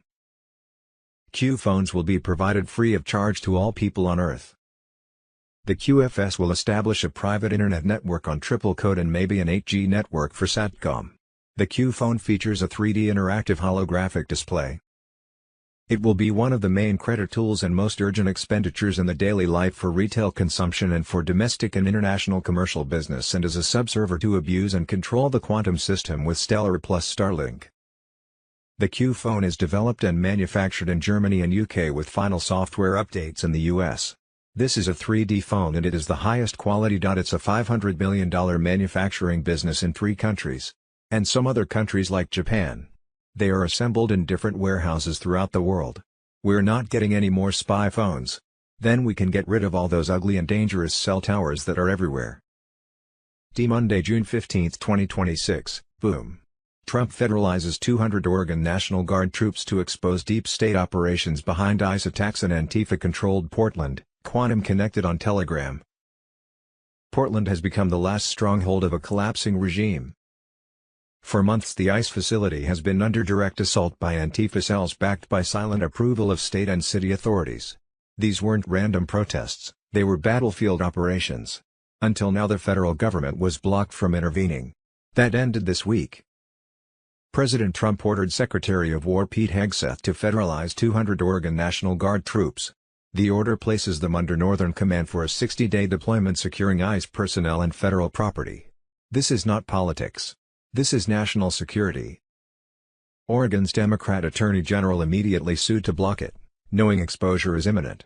For years state leaders covered deep networks, foreign NGO pipelines, intel relays, biometric surveillance grids, installed under public safety and smart city programs. Antifa's street chaos was a distraction.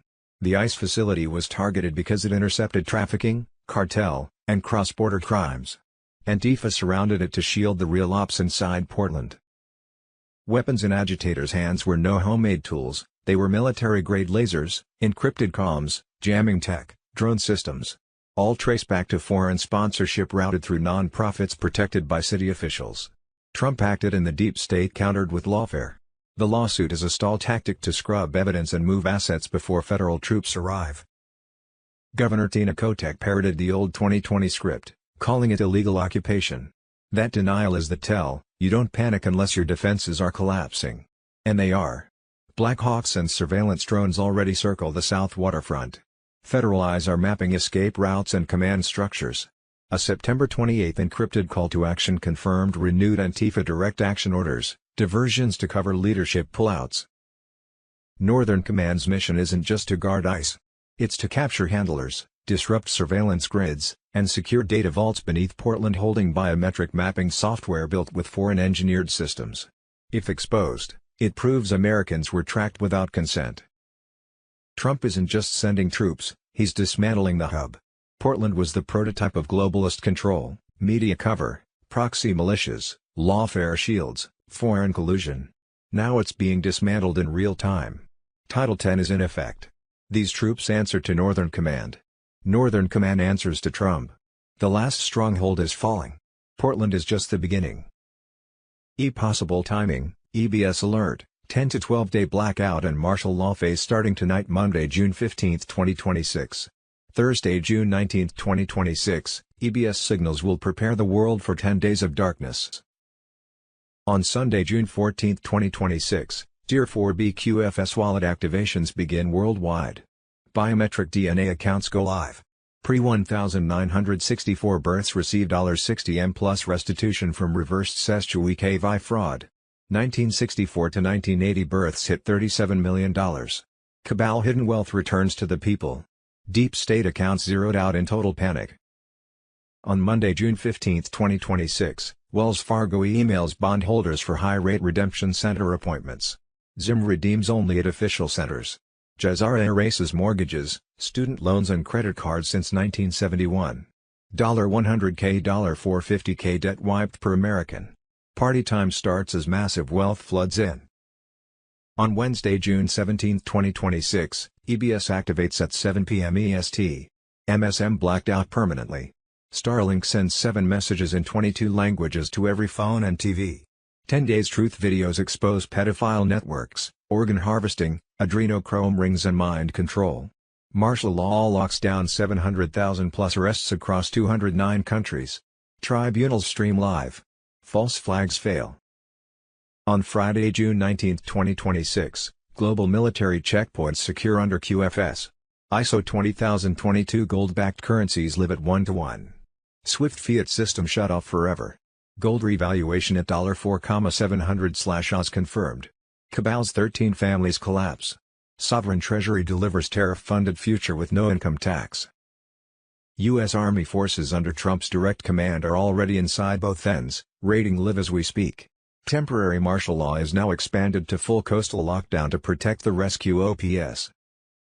And Monday, June 15, 2026, America's biggest cover-up exposed. The secret underground cities, military bases and government-controlled tunnels they don't want you to see, Magastorm report on Telegram. The U.S. government's vast network of underground cities, military bases, and deep state tunnels stands exposed. Elites built this hidden empire beneath American feet using stolen trillions without consent. This remains America's biggest cover-up, now unraveling fast. Government maps reveal connected installations from Edwards Air Force Base to Vandenberg, 29 Palms, Catalina Island with alien craft reports, Tonopah, Area 51, and numerous COG facilities. Arizona sites at WikiUp, Page, and Superstition Mountains show reptilian and gray alien presence. Fort Huachuca operates top-secret underground communications with potential detainment roles. The Grand Canyon conceals ancient underground cities with hundreds of rooms and Egyptian-style artifacts. These sites now serve elitist groups and black ops behind guarded doors deep underground. Sedona's vortices allegedly cover a Lemurian colony and reptilian bases under Boynton Canyon. Joint facilities there collaborate with Illuminati elements on genetic agendas amid heavy UFO activity. California's Edwards Air Force Base links via 50-mile tube shuttles to the massive Tehachapi Anthill complex. This facility over 2 miles deep houses cloned humans, gray aliens, reptiloids, and teams conducting genetic experiments and mind control. Hovering surveillance spheres and anti-gravity craft operate throughout. China Lake and Deep Springs function as major sites for alien-human bioalteration programs and electromagnetic conflicts. Mount Shasta hides tunnels to UFO bases and the Lemurian Telos City, tied to ongoing ancient factional struggles. Denver International Airport and Atlanta host enormous Illuminati underground complexes for New World Order operations. Mount Weather in Virginia serves as a complete shadow government city with supercomputers holding data on millions of citizens and quarters for unelected officials. These coast-to-coast networks enable deep state and regressive alien collaborations on experiments against humanity. Genetic programs and control systems run beyond any public oversight. More revelations expose the military-industrial role in this subterranean empire. QAnon patriots and Trump supporters demand full disclosure of stolen resources and hidden agendas beneath U.S. soil. The awakening intensifies as truths emerge from below. WWG1 Monday, June 15, 2026. The war is over. The strait is open. The oil flows. While you were sleeping, the world changed. Q on Telegram. At 9:47 p.m. Eastern on June 14, 2026, his 80th birthday, the President of the United States posted 6 sentences that ended a war, reopened the most important shipping lane on Earth, and collapsed the price of oil in under 4 minutes. Ships of the world, start your engines. Let the oil flow. Those were not improvised words. That was a pre-arranged signal. Within 90 seconds of that post, 3 aircraft carrier groups began withdrawal protocols simultaneously. The USS Eisenhower, the USS Lincoln, the USS Truman. Synchronized to the second. You do not coordinate 3 carrier groups in 90 seconds unless the order was already given. The deal was signed before he posted. What they are telling you, a memorandum of understanding brokered by Pakistan. What actually happened, a back-channel agreement finalized on June 8 in Muscat, Oman, 6 days before the public announcement. The signing in Switzerland on Friday is theater. The real signatures were placed in Muscat by individuals whose names will never appear in any press release. Iran did not agree to dismantle its nuclear program because of sanctions. Iran agreed because they were shown what comes next. The same presentation. The same room. The same 4-star general who briefed Pyongyang in 2018 before Kim crossed the DMZ. The same words, You have seen what we can do. Now see what we will do. They chose survival. 60-day window. Full enriched uranium stockpile elimination. IAEA inspectors with unrestricted access, not the theater of 2015. Real access. Military sites included. And in exchange, $147 billion in frozen assets released. Sanctions lifted. Oil exports resumed immediately. You were told this was impossible. 4 indictments. 2 impeachments. 91 felony charges. A raid on his home. They took his passport. They froze his accounts. They told you he was finished. Today he ended a war from his living room on his 80th birthday. No army invaded. No city was bombed. No American soldier died. 1 man. 1 post. 1 signal. The oil markets collapsed 9% in 11 minutes. Bitcoin surged past $106,000. Gold dropped $47.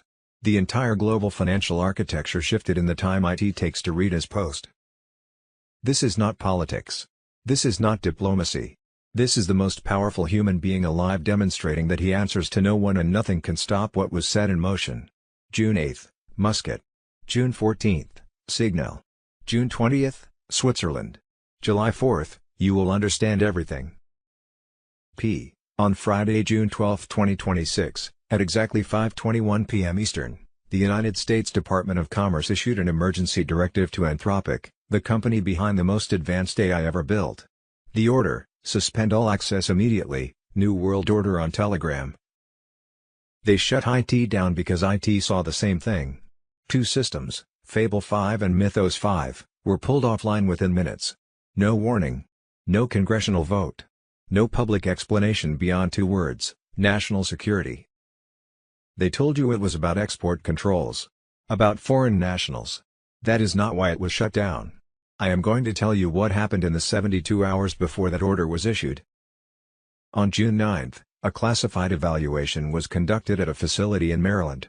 Mythos 5 was given access to a dataset that has never been made public, a dataset originally compiled under Project Stargate between 1972 and 1995. Remote viewing session transcripts. Temporal probability matrices. Pattern recognition data that the CIA spent $20 million collecting and then told the world was inconclusive. The AI did not find it inconclusive. Within 14 minutes of processing, Mythos 5 produced an output that matched, with 99.7% correlation, the same convergence point that Project Looking Glass operators reported in 2012. All timelines lead to the same outcome. The AI confirmed what the machine showed 30 years ago. What the operators saw. What they classified. What they buried. What they told you was fiction. It is not fiction. The output was flagged at 11:47 p.m. on June 9th. By 6 a.m. June 10th, the National Security Council had been briefed. By noon, the directive was being drafted. They did not shut it down because of China. They did not shut it down because of export law. They shut IT down because an artificial mind confirmed what human consciousness saw decades ago, and they cannot allow that confirmation to exist in a system accessible to 200 million users. You were told future proves past.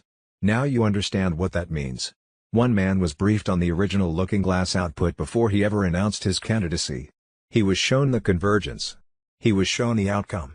He was told, every timeline leads here. You are the constant. That man is now sitting in the Oval Office on his 80th birthday. Saturday, June 13, 2026, 12th of June, and no one in the media told you why. Mr. Poole final chapter, at 11:59 p.m. on June 12, 2026, FISA Section 702 expired. The most powerful domestic spying tool in American history, the same tool they used to wiretap a sitting president in 2016, is dead. The vote was 198 to 218. 19 Republicans crossed the line. Not because they love privacy. Because they were told what comes next. On the same day, Trump signed National Security Presidential Memorandum 12. It transfers control of all national security systems to a restructured Military Intelligence Command under NSA oversight. Every government server. Every classified network. Every intelligence node. Read that again. The civilian surveillance apparatus is gone. The military now holds the keys. This was not a failure of Congress. This was an execution. A former Signals intelligence officer, Fort Meade, 2018 to 2025, FISA 702 was never about foreign threats. It was a domestic weapon disguised as national security. The FBI conducted over 278,000 warrantless queries on American citizens between 2020 and 2023 alone. Political figures, journalists, pastors, January 6 families. Anyone who questioned the system was in the database. The authority to conduct those queries died at midnight. And NSPM 12 ensures that what replaces it answers to military command, not the agencies that abused it. The hunters became the hunted. They spied on Trump in 2016. They queried patriots after January 6. They monitored churches. They tracked parents at school board meetings. They built a surveillance machine that would make the Stasi look primitive. And last night, one man let it die. He could have pushed for renewal. He chose not to. He waited until the exact moment the military architecture was ready, then he pulled the plug on the old system and activated the new one.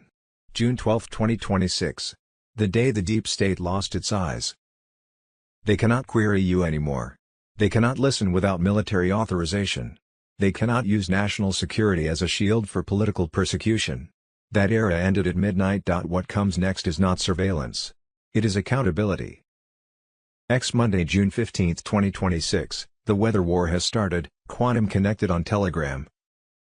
In the last 10 days, unexplained storms have struck the Midwest and California with identical frequency patterns detected by military satellites. These events were not natural, they were targeted atmospheric attacks. Newly released data shows that HAARP and private climate modification facilities were active hours before each storm began. Temperature anomalies spiked above normal levels and electromagnetic pulses were recorded in the stratosphere. Space Force monitoring teams confirm that weather is now a battlefield. Counter-frequency units have been deployed to neutralize energy signatures coming from remote installations in Alaska, Greenland, and Northern Europe. The true purpose behind these storms is control. Manufactured floods and droughts are used to destroy supply chains, manipulate food markets, and force populations into dependence on global systems. That era is ending. The military has now initiated Operation Rain Shield. New scalar technology is being activated to restore natural weather patterns and purge artificial electromagnetic influence from Earth's atmosphere.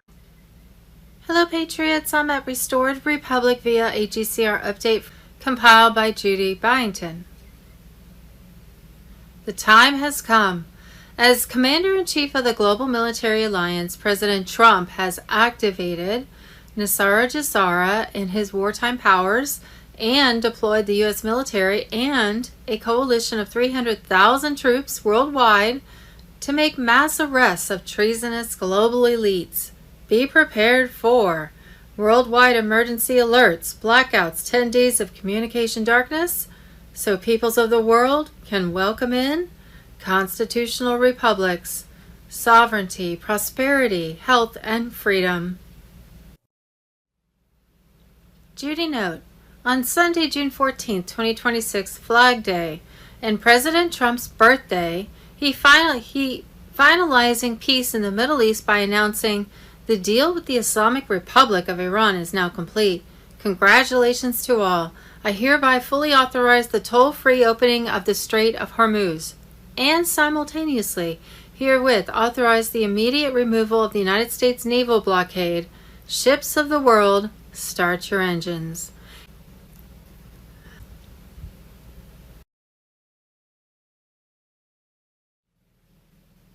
What we thought we knew but didn't really know, now are supposed to know but don't have a clue.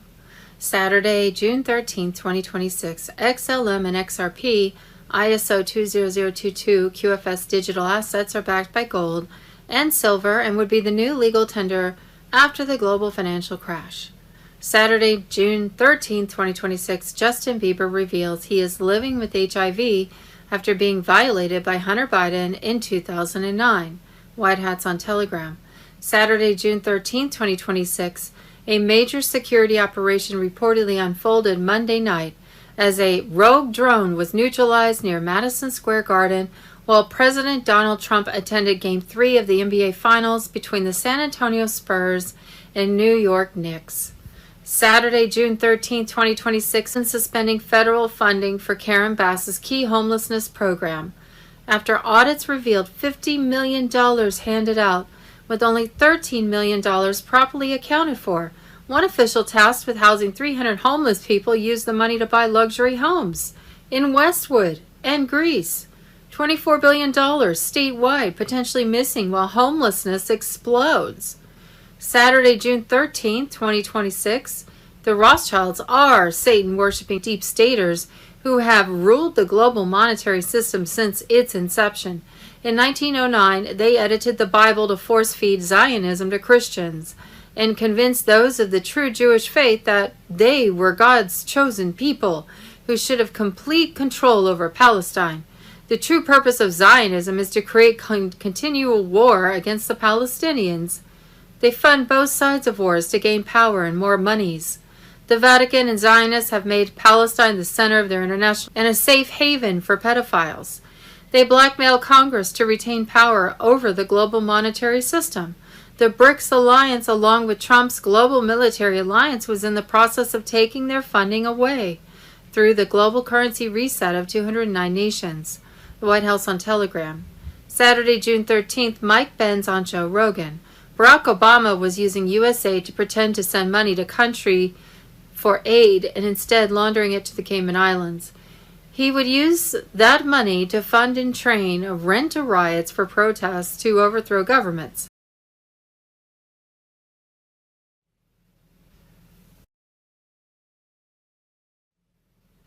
Possible timing, Sunday, June 14th. Tonight, expect the unexpected. Turn on notifications. Be ready. Tier 4B, ISO 20022 on Telegram. Saturday, June 13th. The moment we've been preparing for is almost here. Over the next 24 to 48 hours, the final activation steps are expected to move into position.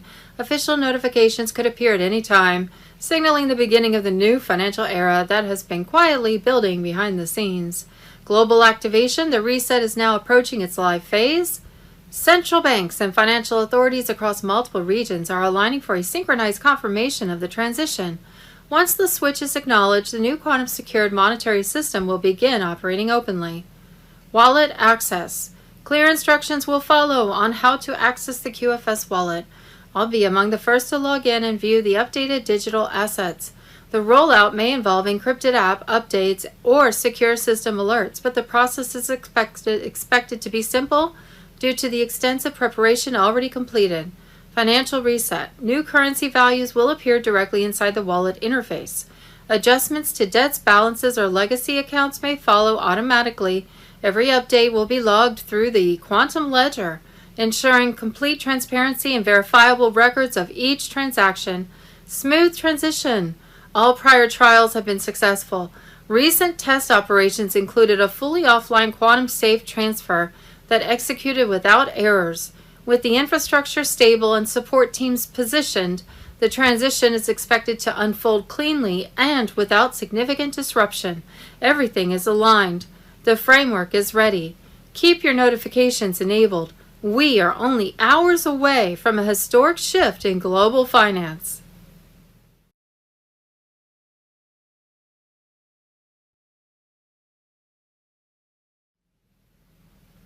Trump sat with Cheryl Atkinson and said, "I want to go to Fort Knox. I want to see if there's gold in there."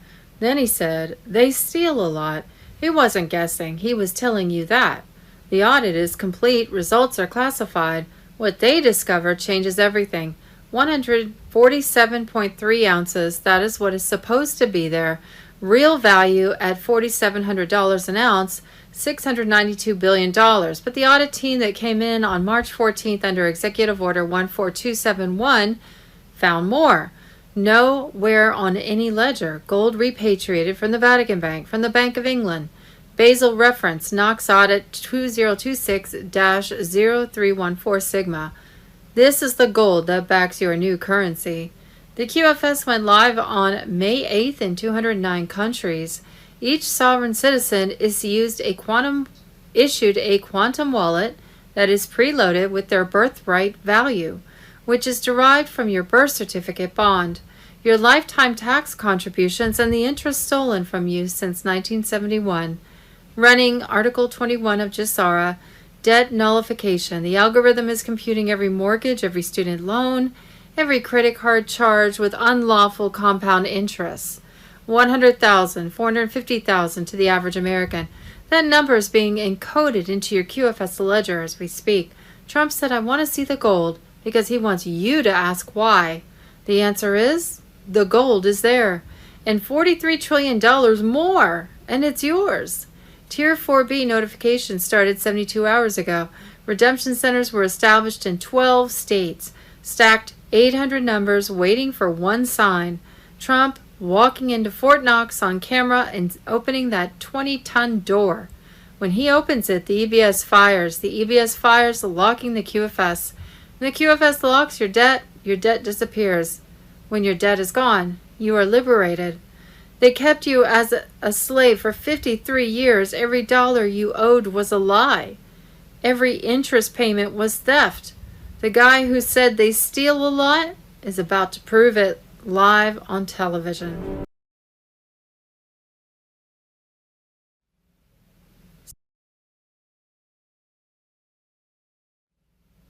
What we think we know as of Monday, June 15th, 2026.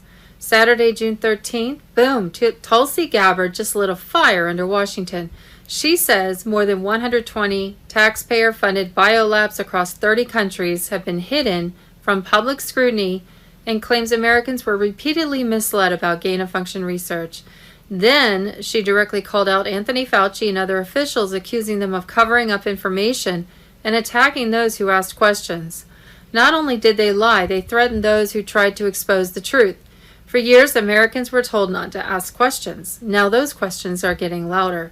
If Tulsi's allegations are true, this could become one of the biggest scandals in modern government history. Hillary Clinton's email to Pizza Man John Podesta confirms the Kenyan administration. Barack Obama plus Hillary Clinton plus Saudi Arabia plus Qatar founded ISIS. Saturday, June 13th, 2026, JAG convicts Obama DNI Director James Clapper of treason. And there's a link to JAG convicts Obama DNI Director James Clapper of treason. It's Monday the 15th of June. It's the morning after the night before. The 14th, of course, was the 80th birthday of Donald Trump. Happy birthday, young man. You're having the time of your life. I wish you a very happy birthday for yesterday, and we've got an amazing time ahead of us. I find it very interesting, the fact that you've built this arena outside the lawn of the White House. It's amazing what it signifies for those people who want to do their own research the shape of it, why it's there. There's an awful lot to see when you start looking. As I was travelling over to the UK, I'm in the UK at the moment for a charity golf event, not mine, somebody else's. I've supported this particular charity for over 40 years, and I'm here again today. As we move forward, I was talking to somebody on the plane, and it's amazing how many people are actually waking up. And they were two people I've spoken to today, two people. One I've completely woken up, and one was half awake. The world is waking up. We've made a difference worldwide. All of us, we've made a difference. There are still some that are sleeping, bless them. Most of them have got a degree from university. Their head is so full of knowledge, they've got zero space left for common sense, bless them. They paid for that as well. They paid for their head to be full of rocks. God bless them. Morning, Drew. Good morning, Charlie. Good morning, everyone. First up, Switzerland has rejected a proposal to cap its population at 10 million people. The controversial referendum was defeated by around 55% of voters, meaning Switzerland will keep its current immigration framework and avoid a potential clash with the European Union. The porters said the cap would protect housing and infrastructure. Critics warned it could hurt the economy and create labour shortages. This is all part of the distraction. Everything that's going on right now. I've just been talking to people who've been sat beside the River Thames in London on a beautiful sunny afternoon, discussing what's going on, and the amount of distraction that's out there is incredible. And the fact that Switzerland has rejected this, Another distraction. It's distraction as we see the old system collapse. And that leads into my next story, because this week we move away from maritime law to common law. Things are moving forward. But before I tell you all about that, I want you to do your research. It's one thing to be told something, it's another thing to find out for yourself. When you find out for yourself, it carries a lot more weight than if Charlie says so. When you find out for yourself, there's so much more to see. There's so much going on right now. But it's a process of an awakening. And I pray for every one of you that is waking up, because I know it's difficult. It's very, very difficult. It's not easy. It takes time. And don't be in a hurry. It's not a rush. Step by step, day by day. So much is happening, but we're moving away from an old system, which was run by the deep state, the cabal, the corporations, the United States of America Corporation, the City of London Corporation, Washington, D.C. Corporation, the Vatican Corporation, the EU Corporation. It's all being dismantled. And we're starting afresh. And a lot of you are being distracted by the sideshow rather than what's really going on. This is all part of the plan. And I can tell you that everything is going according to plan. There's so much to see, but it's bit by bit. True. Thousands have rallied in Belfast following anti-immigration riots, whilst protests and counter-protests have spread to cities including Liverpool, Glasgow, Sheffield and Brighton. Meanwhile, concerns are growing over asylum seekers entering Ireland via North Ireland. And Nigel Farage has reignited the debate by calling for foreign nationals to be barred from social housing. Immigration is rapidly becoming one of the biggest political stories of 2026.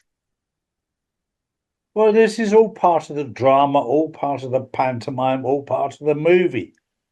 And this was the bad guys wanted to destabilize the world so they could bring in their new world order, one world government, one world order. And this was planned years ago with the World Economic Forum. You don't have to take my word for it. If you do your own research, you'll see it's all there. It was all done to destabilize, so that the governments were terrible. Everything was terrible. That's what they wanted. Then they go, we've got a solution. A new one world government. That's what they wanted. We stopped it just in time. And things are going to be good. This week is going to be good. And I said to somebody today, and it's so important, you can't change what happened yesterday. It's gone. Make the most of today and don't worry about tomorrow, because it's not even here yet. Don't worry about tomorrow. Be concerned about today. Be grateful for what you've got today and have a wonderful day. See you tomorrow.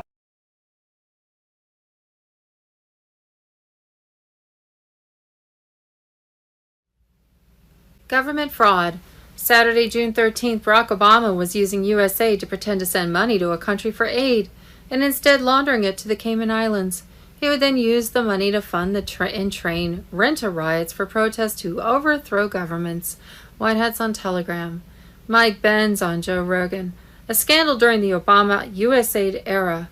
We were running a number of rogue USAID operations in Cuba at the time. I'm simply showing the American people where your tax dollars are going and how these things are structured in order to systematically fool you and to fool Congress and to fool the White House.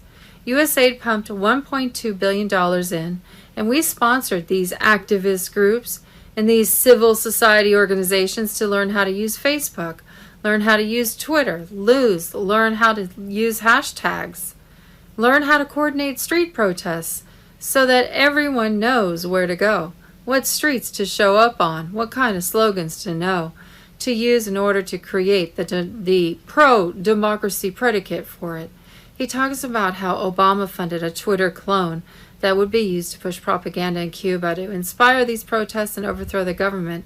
Mike Benz explains how Barack Obama overthrew many governments. So what they did is they took the exact same thing as Twitter, same user interface, same like and retweet button. Zunzunio is the Cuban slang word for hummingbird. So it means it was the Twitter bird, the whole thing. But the whole trick about it was you have to make it look like it's coming from the Cubans if you're going to do this operation. We can get into deeper layers of this, but contractors were funded by USAID. The data would then be used for micro-targeting efforts towards anti- and pro-government users. In Cuba, the developers aimed to at first use non-controversial content, such as sports and music and hurricane updates. What was the plan the whole time? Once they built up enough subscribers, they would begin to introduce political messages through social bots and encourage dissent in this. In this astroturfing, the whole point is, once they hit a critical mass, they would create a riot. You're using Cayman Island bank accounts. You're saying you're earmarking it for Pakistani aid, but the money was never sent to Pakistan. It was sent to the Cayman Islands to fund this whole operation.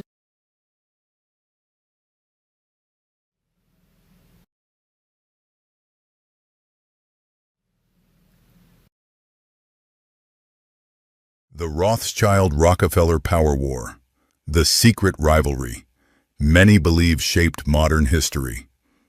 Mr. Poole 2.0. According to long-standing alternative research, two dominant power factions have operated behind much of the modern financial and political system: the Rothschild faction and the Rockefeller faction.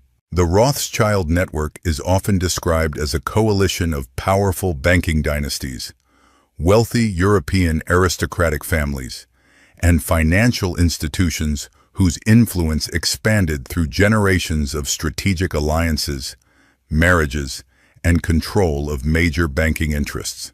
Researchers have long connected this faction to the creation and financing of the Federal Reserve System and to political influence traditionally associated with the American left. The Rockefeller faction emerged through America's oil empire. Originally built with financial backing from European banking interests, the Rockefeller family rapidly became one of the wealthiest and most influential dynasties in modern history. Through oil, industry, finance, and political connections, they developed a power base many researchers associate with the American right and establishment Republican politics. What began as cooperation eventually evolved into competition.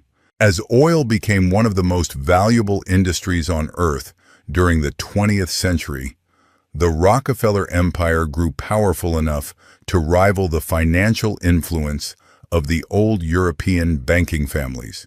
According to insider accounts and alternative historians, this rivalry escalated into a struggle for global influence that intensified during the 1970s. Despite competing for power, both factions allegedly shared one fundamental rule: absolute secrecy. The public would never be allowed to see the real battle. Researchers who follow this theory argue that influence extended across banking systems, intelligence agencies, major corporations, political institutions, media networks, and international organizations. They claim many global conflicts, financial crises, and geopolitical operations were shaped by interests connected to these competing power structures. The theory further argues that Middle East conflicts following 9/11 generated enormous profits for powerful financial and energy interests, while political leaders often served as public faces for decisions made far beyond public view. Control of information became just as important as control of money. Major media institutions, financial networks, and corporate power centers became key battlegrounds in maintaining influence over public perception. Yet supporters of this theory believe the system is changing. They argue that growing public awareness, independent media, and increasing scrutiny of elite institutions have weakened the influence these dynasties once exercised behind closed doors. Some even claim younger members connected to these circles have distanced themselves from the old structures and are no longer willing to defend them. Whether viewed as fact, speculation, or a mixture of both, one reality remains clear. The names Rothschild and Rockefeller continue to dominate discussions about wealth, power, banking, and influence. And according to those who follow this narrative, the era of unquestioned control is facing its greatest challenge yet. The system survives in secrecy. Transparency is its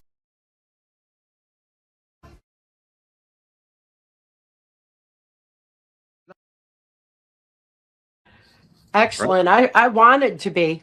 I had planned to be. Oh, But but you're unfortunately the storm that hit you, right? yeah, yeah, it changed a lot Yep. for now. Yeah. Well, here we are, Kathy O'Brien. We're talking about she just recently had a storm that hit her home. We're gonna, ask for donations. I gave a nice little donation for her. She's trying to recover her home. We'll show some pictures of that in a second. Tell us about that, Kathy. What happened?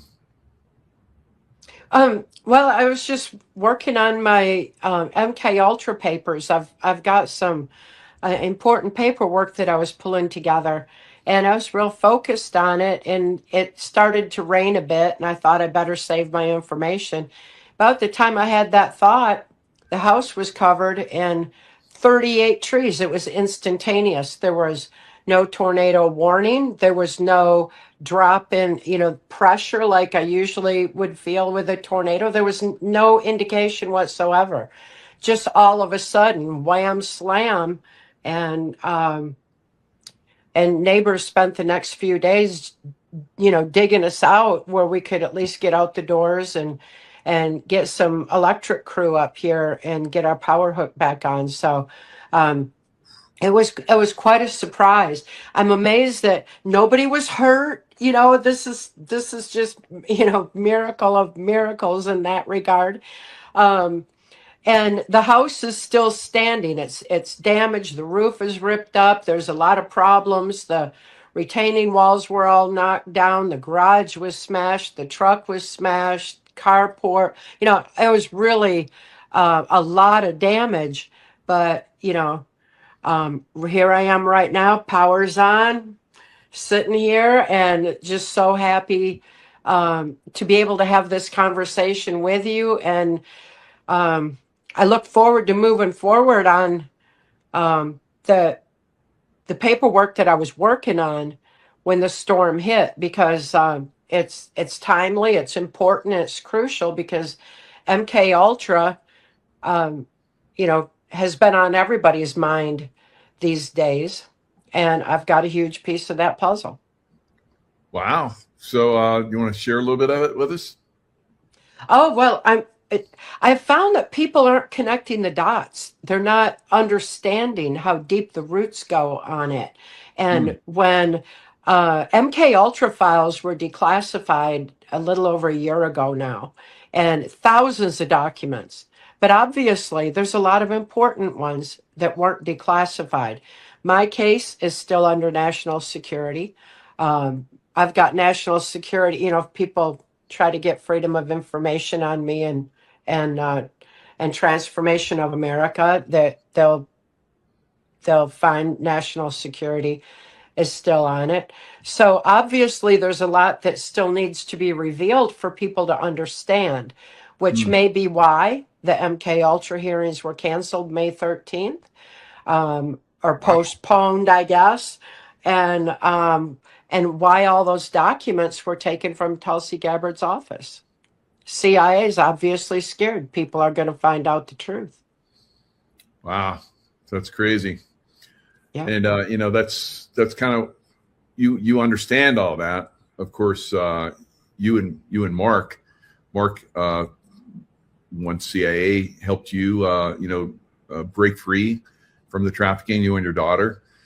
So he was well informed about the CIA's patterns and tried to expose that along with you. So that's absolutely fantastic.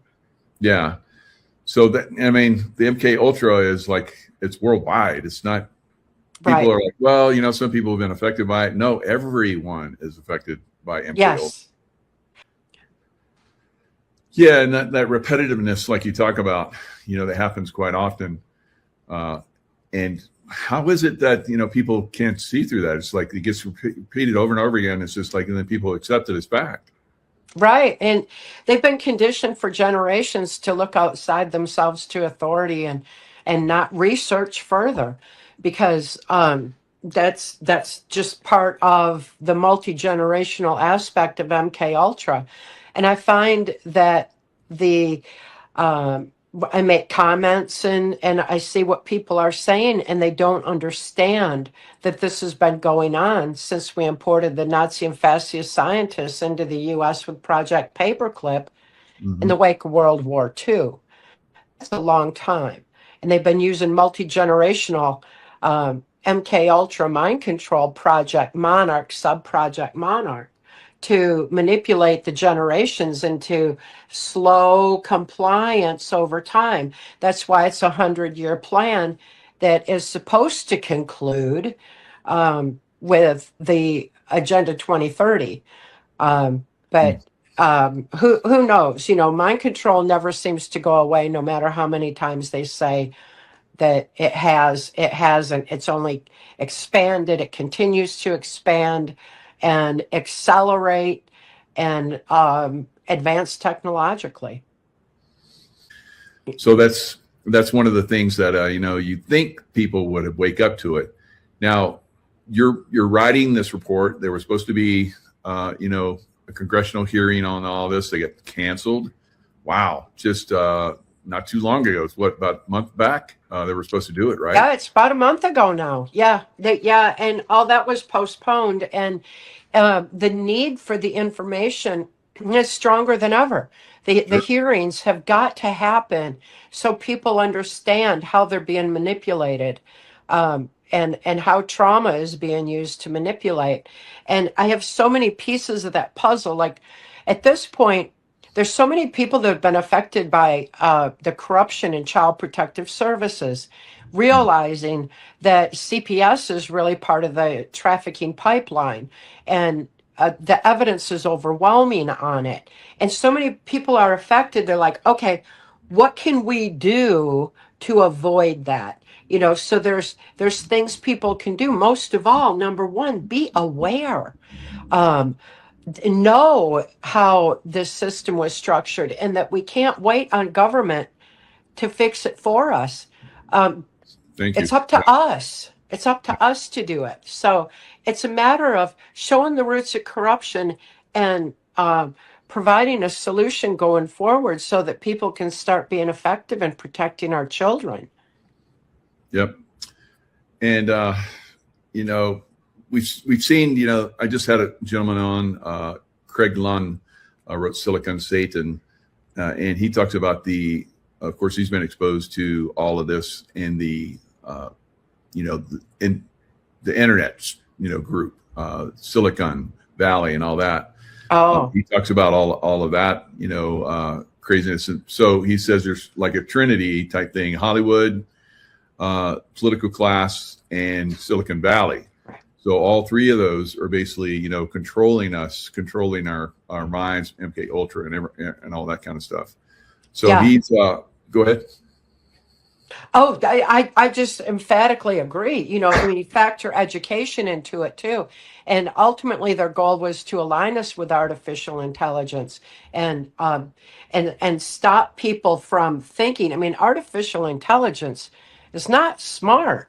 We have to be dumbed down to fit into that frequency, because when we have wisdom, when we have the strength of the human spirit and the infinite power of love, we have this vastness of intuitions and intelligence and wisdom. And like Mark always said, wisdom outthinks their criminal minds and artificial intelligence every time. So it takes that what you just described, it takes Hollywood and the political landscape and big tech and really education too, in order to dumb people down. Our humanity is under attack, and we've got to start protecting it because, having been around them, um, Michael, that these perpetrators aren't like us, and they do not like us. They're low vibration, dark negative energy force that feeds off of low vibration, dark negative energy. That they feed off of fear and trauma, division and hatred, and they literally feed off of trauma with the adrenochrome and all like that. And we've got to understand that their greatest fear is the strength of the human spirit and the infinite power of love. That's a high vibration. It's such a high vibration, you can't reach it. That would be like darkness creeping in on light. It can't happen. And they fear that because they know it's our divine victory. It's our innate victory. It's what we have within us. We are born with that victory, and it scares them because they know our wisdom would outthink their artificial intelligence and criminal minds. So they can't reach that high vibration. The only thing they can do is use traumatic mind control to use that to dumb us down. Because I know from my life's experience, without free thought, there's no free will. Without free will and soul expression, we lose our discernment of truth, our ability for compassion for each other, our ability to go within and align with that divine and gather that strength of spirit, and ultimately really live our life's purpose and claim our victory. So that's why mind control is being used on a global scale. This is an assault on our humanity. And in that regard, mind control is a spiritual warfare. It's one where we've got the victory, but people have to remember that. They got to be able to think, to go within and, and realign with that divine within, which is why I just wrote my most recent book, Align with the Divine, because that's our victory space. We all need to do that. We all need to remember who we are and why we're here. Yeah, Claim that victory. That's a great book. I downloaded that and I've been listening to it. Very good. Very nice. We think so much alike on, the love and, connecting with that divine source and everything. So very, very beautifully done. Now, we look at, I never even thought about all of them combined like that, Kathy. You just awakened me to that. It's like I would think about the political system being separate, coming at us and dumbing us down, but they're all combined, working together. Oh, it's got to make so much sense, duh. So brilliant. Now Epstein, all right. So I talked to this gentleman, Craig London. He says Epstein is just like, that's a distraction. There's so many more of those out there still. Yeah, and they've been around forever, my whole lifetime. So I'm looking at all of that and realizing, that it will help for people to understand how MK Ultra has infiltrated into everything and has affected our politics.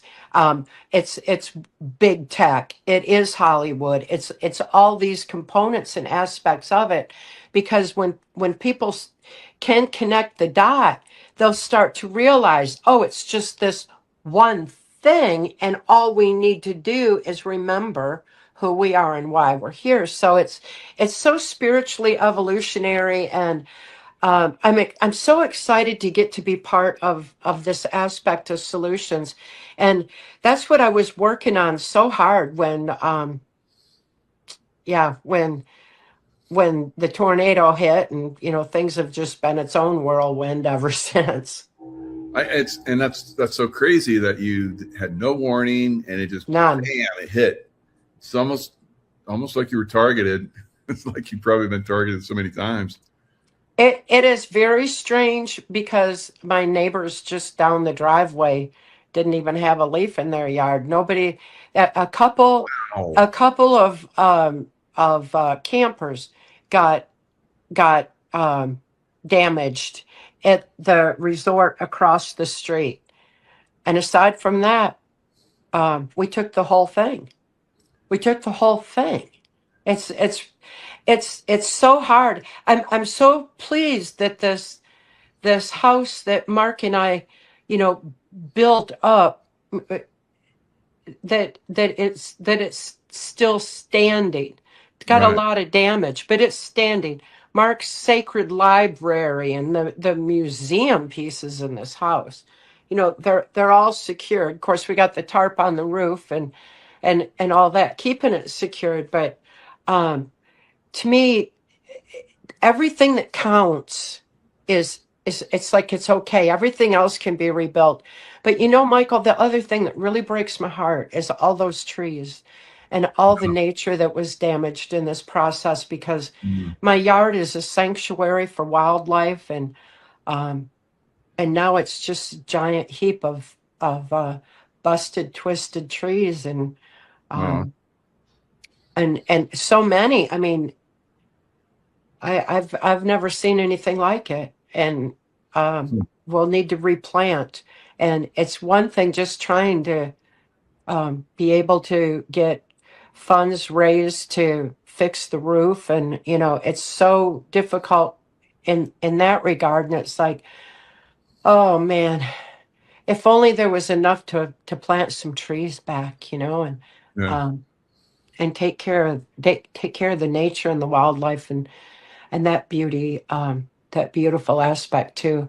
That's that's hard to see every day. A lot of Yeah. sunlight coming in this house. Yeah. All the trees were taken down. Wow. Yeah. It's so amazing. You get targeted like that. Wow. Yeah, I'm not. I'm whether it was or wasn't. It's Yeah. abstractly weird. Um, didn't have anything that I know of with the rotation. My daughter Kelly was standing out on the front porch and had no clue anything was happening aside from rain coming on. Yeah. And then she saw what looked like a tornado drop down right out in our field here. But she said the rotation was backwards from what any tornado she ever saw. So, and the reports, there's just like ho hum, a storm, but it was no question about it, like a tornado. And yet all the trees, on all sides of the house all fell towards the house, as though they were, sucked this direction. I don't know what kind of weather phenomena that would be. Um, it's abstract and I don't understand it. And I just feel real fortunate that nobody was hurt. Yeah. Yeah. Yep. I'm glad that no one was hurt, but yeah, what a crazy storm. Yeah.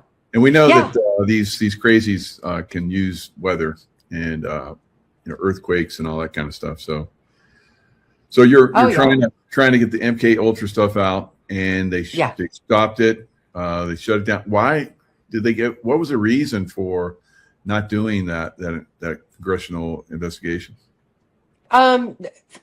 Threats, fear. I don't know. Nothing I would cave into. Yeah.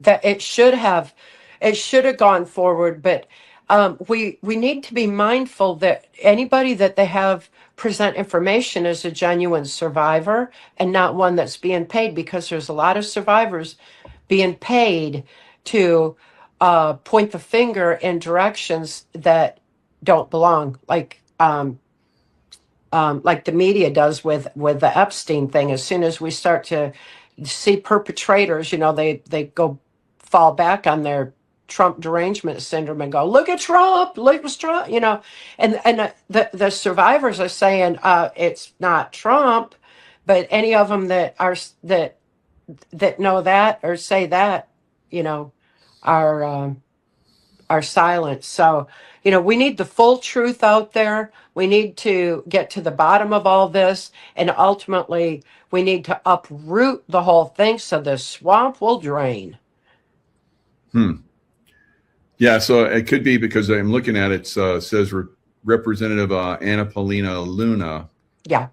was said the task force on the declassification of federal secrets, a subpanel of the House Oversight and Government Reform Committee, will hold a hearing next month, and this was in April. So you're right, into the controversial MK Ultra program. So I guess the disappearance of those files from Tulsi Gabbard's office is the reason why they said that they had to, postpone it.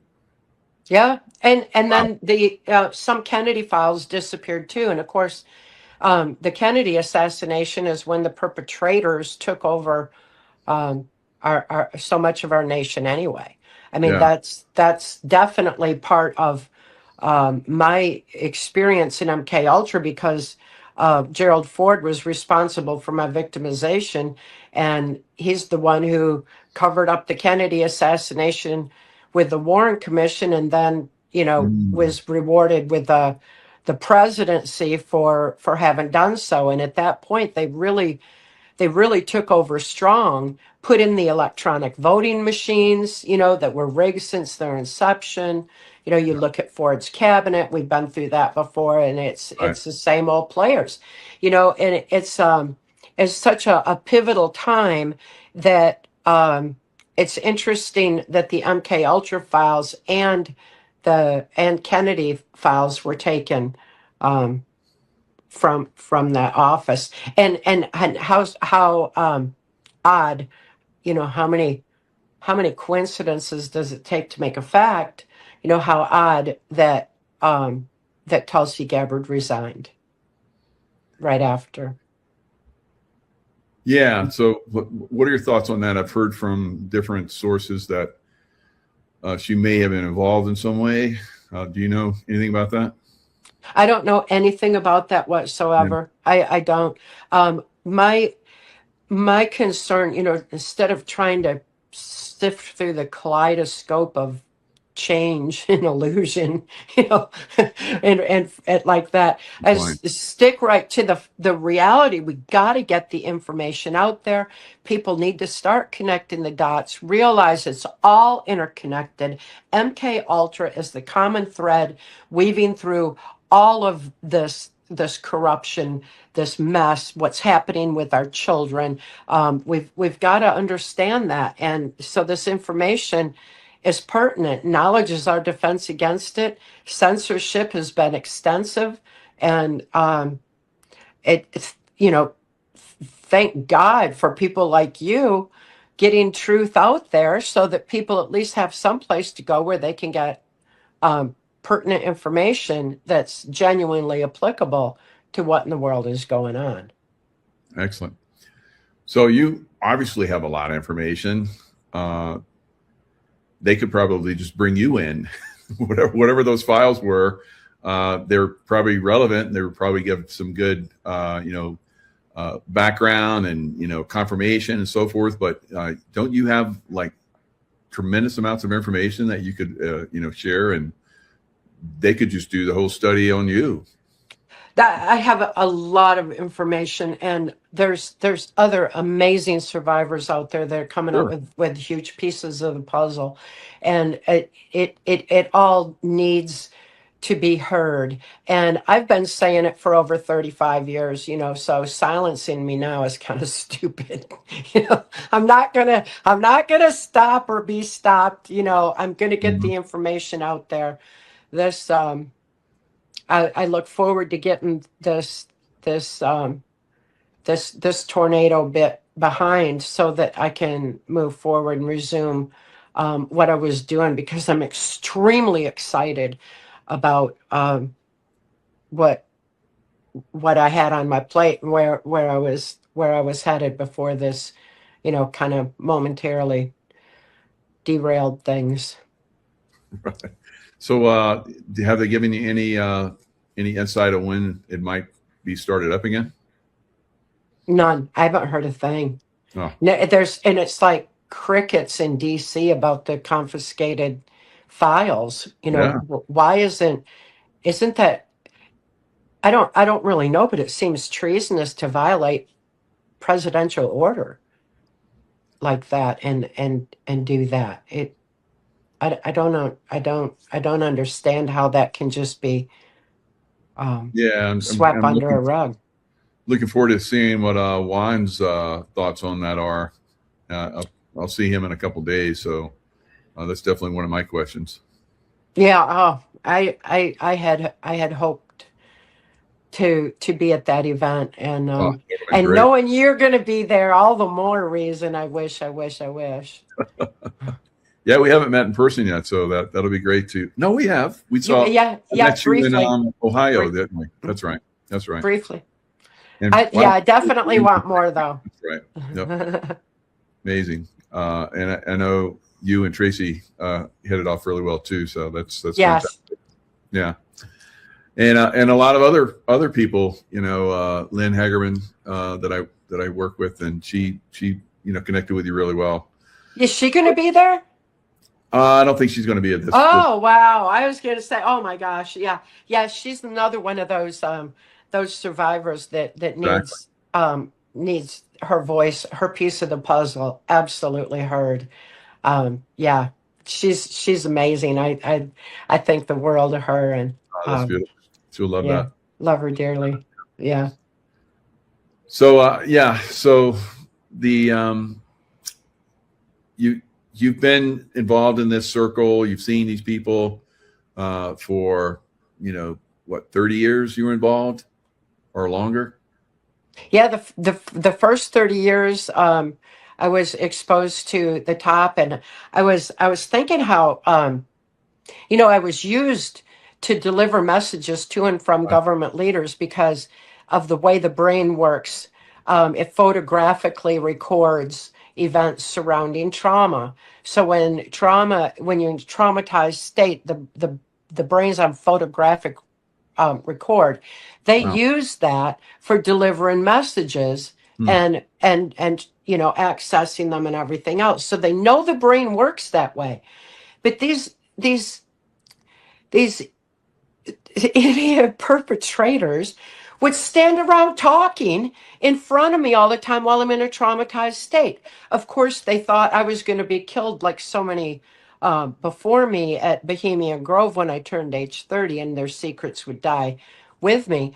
But that didn't happen. And so I've got all this photographic recall of their plans, what they had in mind, seeing what they intended to have unfolding versus what's actually unfolding.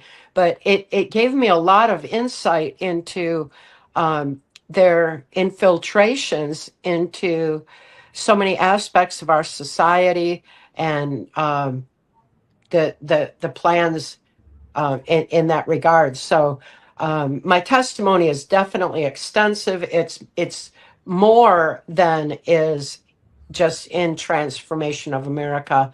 That was the 1995 testimony for Congress, that was condensed into a book form real quick so it could be released to all members of Congress, so they would have the information anyway. So it's there, but there's a lot more pieces of the puzzle that need to be brought forward. Yeah, so their plans, so you mentioned their plans are not quite happening the way they thought they would. What have you seen that's been disrupted? Well, the main thing was that so many of us were awake and aware in 2016 that the sheer numbers of us overrode the rigged electronic algorithm in the voting machine. Nobody saw that coming. People did not want Hillary Clinton in the New World Order. And we ended up with President Trump, who started showing us the swamp and, and the deep state, the globalist agendas about. And so that was a huge turning point. They never saw that coming. Hillary Clinton was supposed to be in. That was the structure. They were already losing control, though. But It was supposed to stay in the Bush-Clinton dynasties until Hillary ushered it in. But they had to slip Obama in there for a while because they had lost a lot of control and they had to manipulate things around a bit.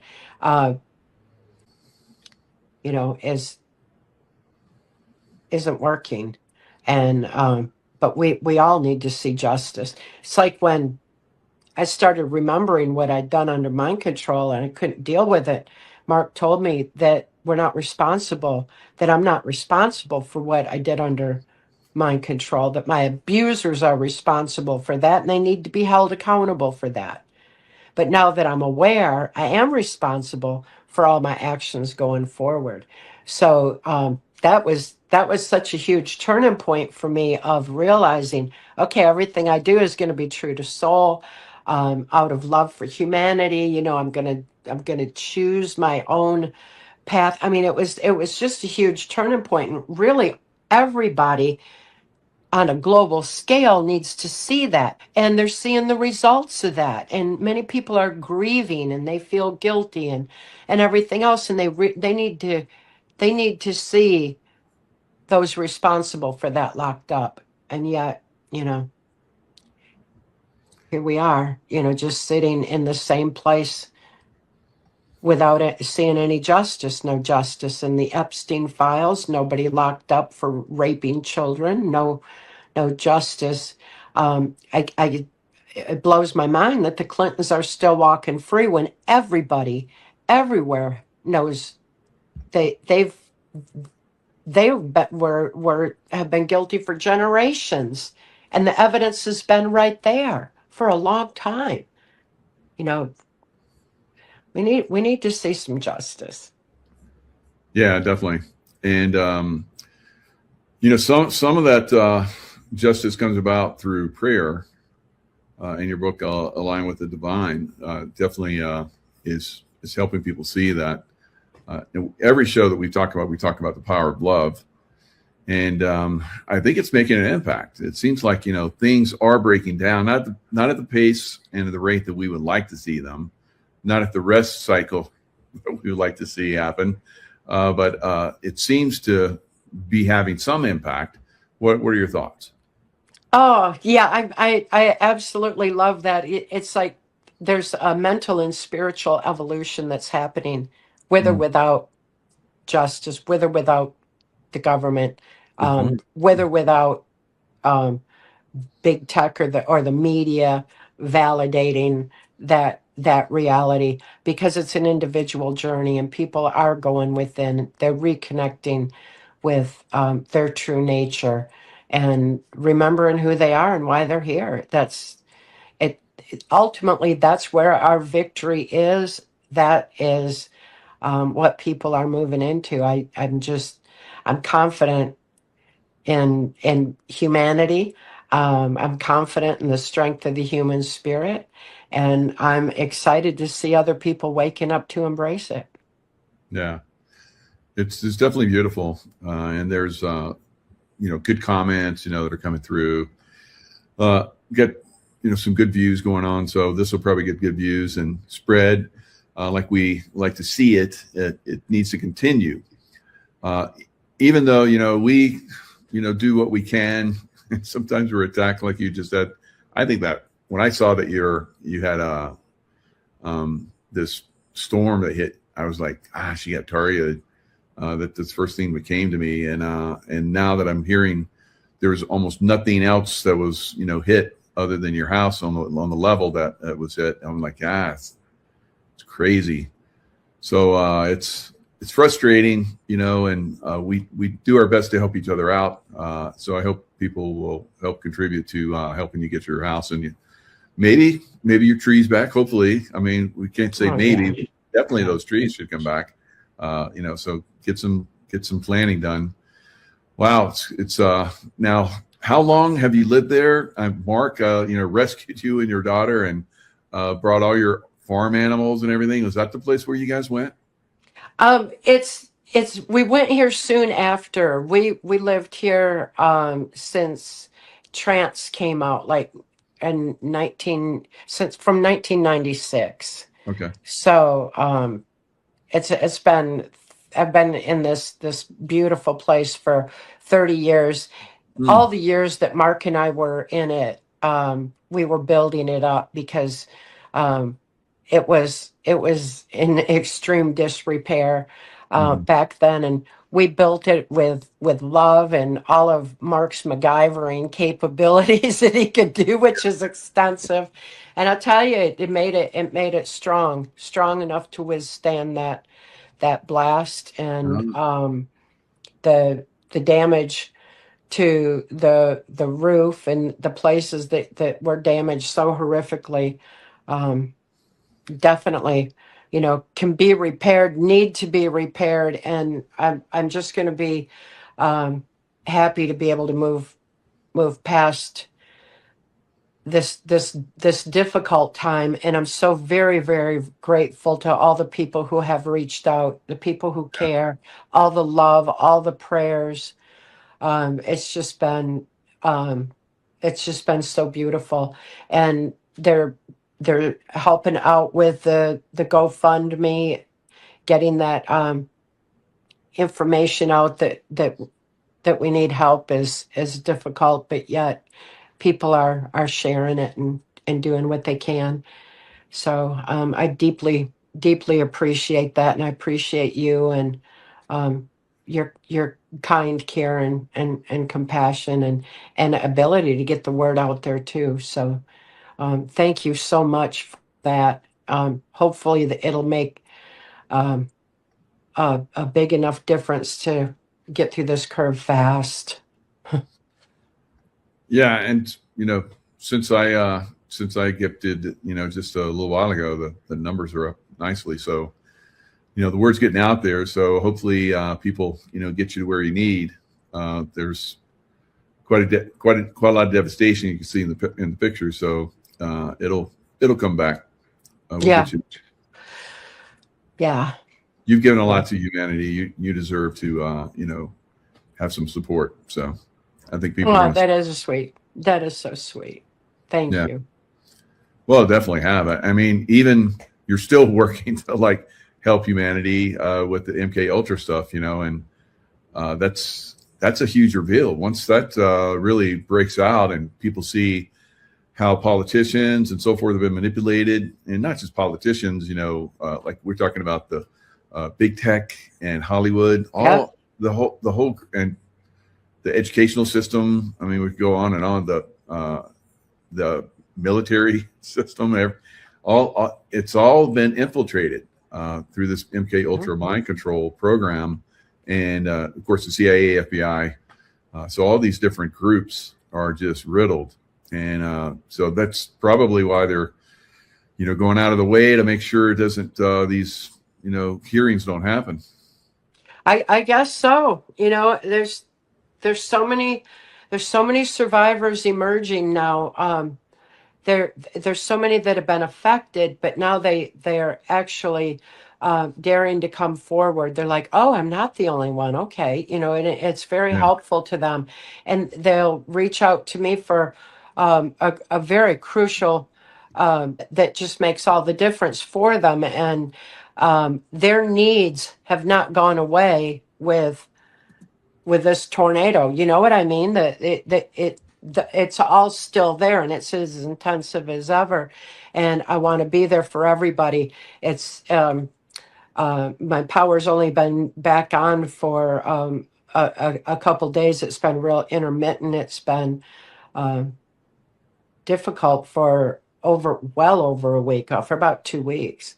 Yeah. And I'm glad to have the power back on so I can have the communication and actually be able to effectively help people. There's a lot of them that have had to wait till I could get back, and a lot of people don't have time. A lot of the survivors don't have that time. So I'm looking forward to catching up. Very good. And I got turned on to Kay Griggs many years ago. She unveiled MK Ultra mind control operations as well, and she said they were part of organized crime out of New York and New Jersey, and they were, had infiltrated military personnel. There was, drug trafficking and human trafficking and all that stuff going on through the military. We've heard those stories over time. Have you? Do you know Kay Griggs or any of her story? I know of her, and Yeah. I knew that that she was among the first to emerge. Is she still speaking out? Is she still out there? She went on the down low for a while, and she popped up and did a show, and I haven't heard from her again. When was? Let me see if I can. The last show I think she did was last year, March 15th. Wow. She popped up and did a show. Very, very, secretive. She met with a guy at a place, and they talked, and I don't even think they even showed her. It was just her voice, and she talked about how she'd been laying low, and but she's revealed again. So it was very interesting. Yeah, so many that came out that early didn't survive, and she was one of very few who did. Yeah. And I was always encouraged to know she was out there, Good. and that's Just like you say, I think of other people that have inspired me to speak out. And I think we just keep each other moving. We help other people out there that are, watching us, that there is a possibility that we can take down the system if we work together and work through, love and, connection to source and so forth. Absolutely. That's what's going to make the difference is as people uniting and making that kind of difference. I don't know how much of the corruption can actually be cleaned up. I'm kind of thinking that the best thing we can do is just step over here and and restructure. People helping people. It's always the best way. Healing from any level of trauma is within us by divine design. And we just need to remember that and apply it. Above all, survivors need a safe place to be, and then they can heal. It's just the way that we're made. But that safe place is not the system that's been structured. It's not child protective services. It's not the law enforcement justice system that we got right now. It's people helping people. That's where the safety is, and they open up their homes and their hearts to help others. And ultimately, that's the way society should be anyway. Yeah, it should be. And we've seen a lot of people that have come out that haven't, like we talked about, survived. So the Epstein, people that came out, and Virginia Guthrie, she came out and just blew it all open, and then now she's gone. It's like, wow. It's like they keep sending messages to people that would speak out and talk, not to do it or else. Right. I mean, how many others? It's very disturbing. I look at that trend that happens in that regard. It seems like good people get locked up, as an example. The January Sixers, and it seems like Tina Peters. What that is such an outrage, and it's like saying, okay, if you stand up for truth, if you stand up for freedom, this is going to happen to you. And they just need one hard example that stays in the media eye, and it scares a lot of people. Ultimately we got to get over the fear, get past the fear, and realize that they can't lock us all up, they can't shut us all up, they can't shut us down. Obviously not. We're stronger than ever, more of us awake and aware than ever before. And it's our time to realize we are by far the majority. It's absolutely inexcusable that we let this handful of low vibration, dark, negative energy force perpetrators manipulate our brilliant minds and lives anymore. It's our time to shine.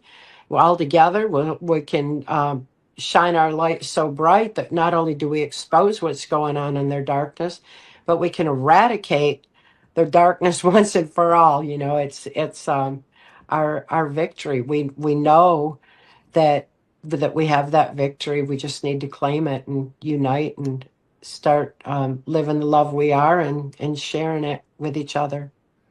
Yeah. So we're seeing the Belfast, Ireland. They're starting to push back on the government corruption and so forth. It's kind of, I look at that as like it's like, yes, finally, people are standing up, and unfortunately, it seems like it's got to come to this where people really have to, stand up and push back on this. I think it's going to start to go out. I think they're going to try everything that they can to like stop this in Belfast.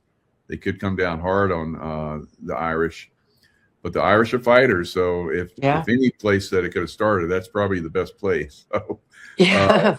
And I hope it spreads. I hope it spreads around the world because that might be the only way we take them down. If it is, what we got to protect our children. Yeah, They and are and our women. trafficking Look and at you and harvesting your our daughter. children. It's insane. Men should stand up and protect the women. So this is the way life is.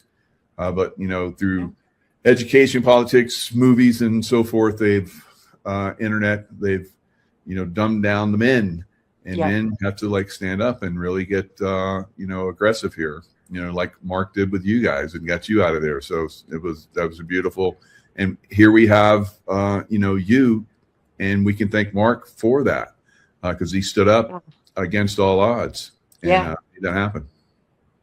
Yeah, he did. We all can make a difference right where we are, and take that stand. We've got to understand that the enemy only has as much power as we give them or let them steal. We've got the capacity to overcome this. We've just got to do it and know what we're up against. It's like awareness is the first step, and that truth empowers people to effectively, take down this mess, to take down that enemy. But we got to get the truth out there. That's a challenge. Definitely. And so people can find you on trance-formation.com.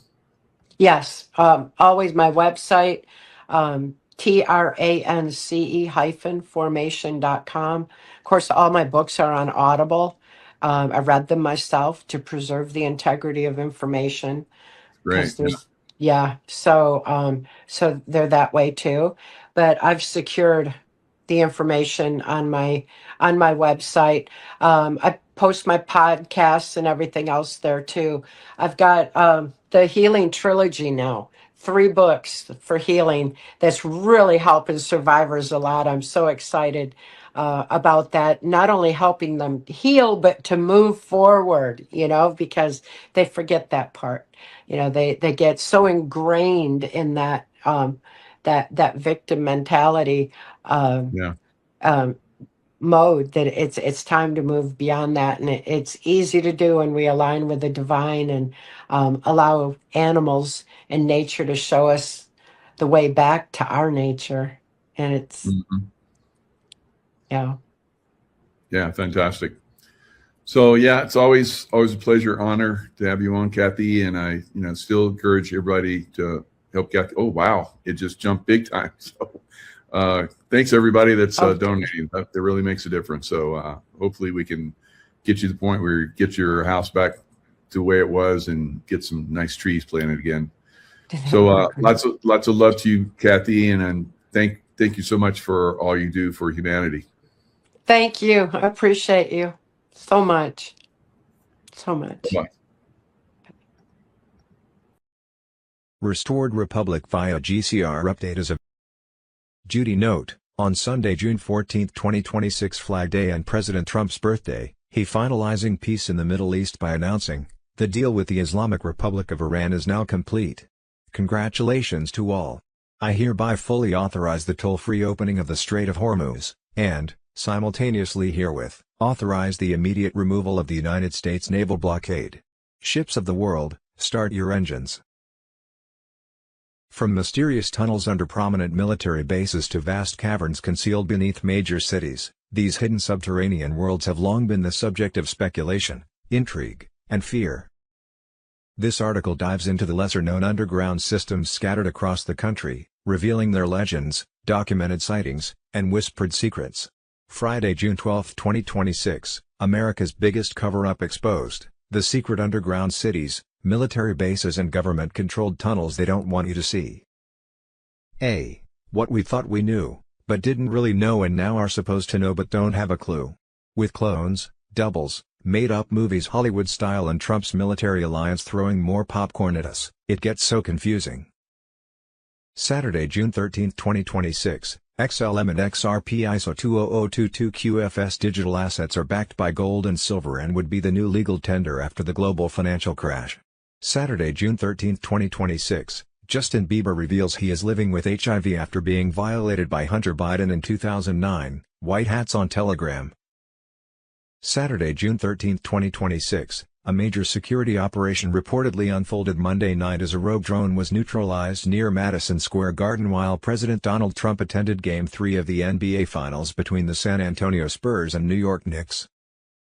Saturday, June 13, 2026, Trump administration suspending federal funding for care-based key homelessness program after audits revealed $50 million handed out with only $13 million properly accounted for. One official tasked with housing 300 homeless people used the money to buy luxury homes in Westwood and Greece. $24 billion statewide potentially missing while homelessness explodes. See possible timing, Sunday 14th of June tonight. Expect the unexpected.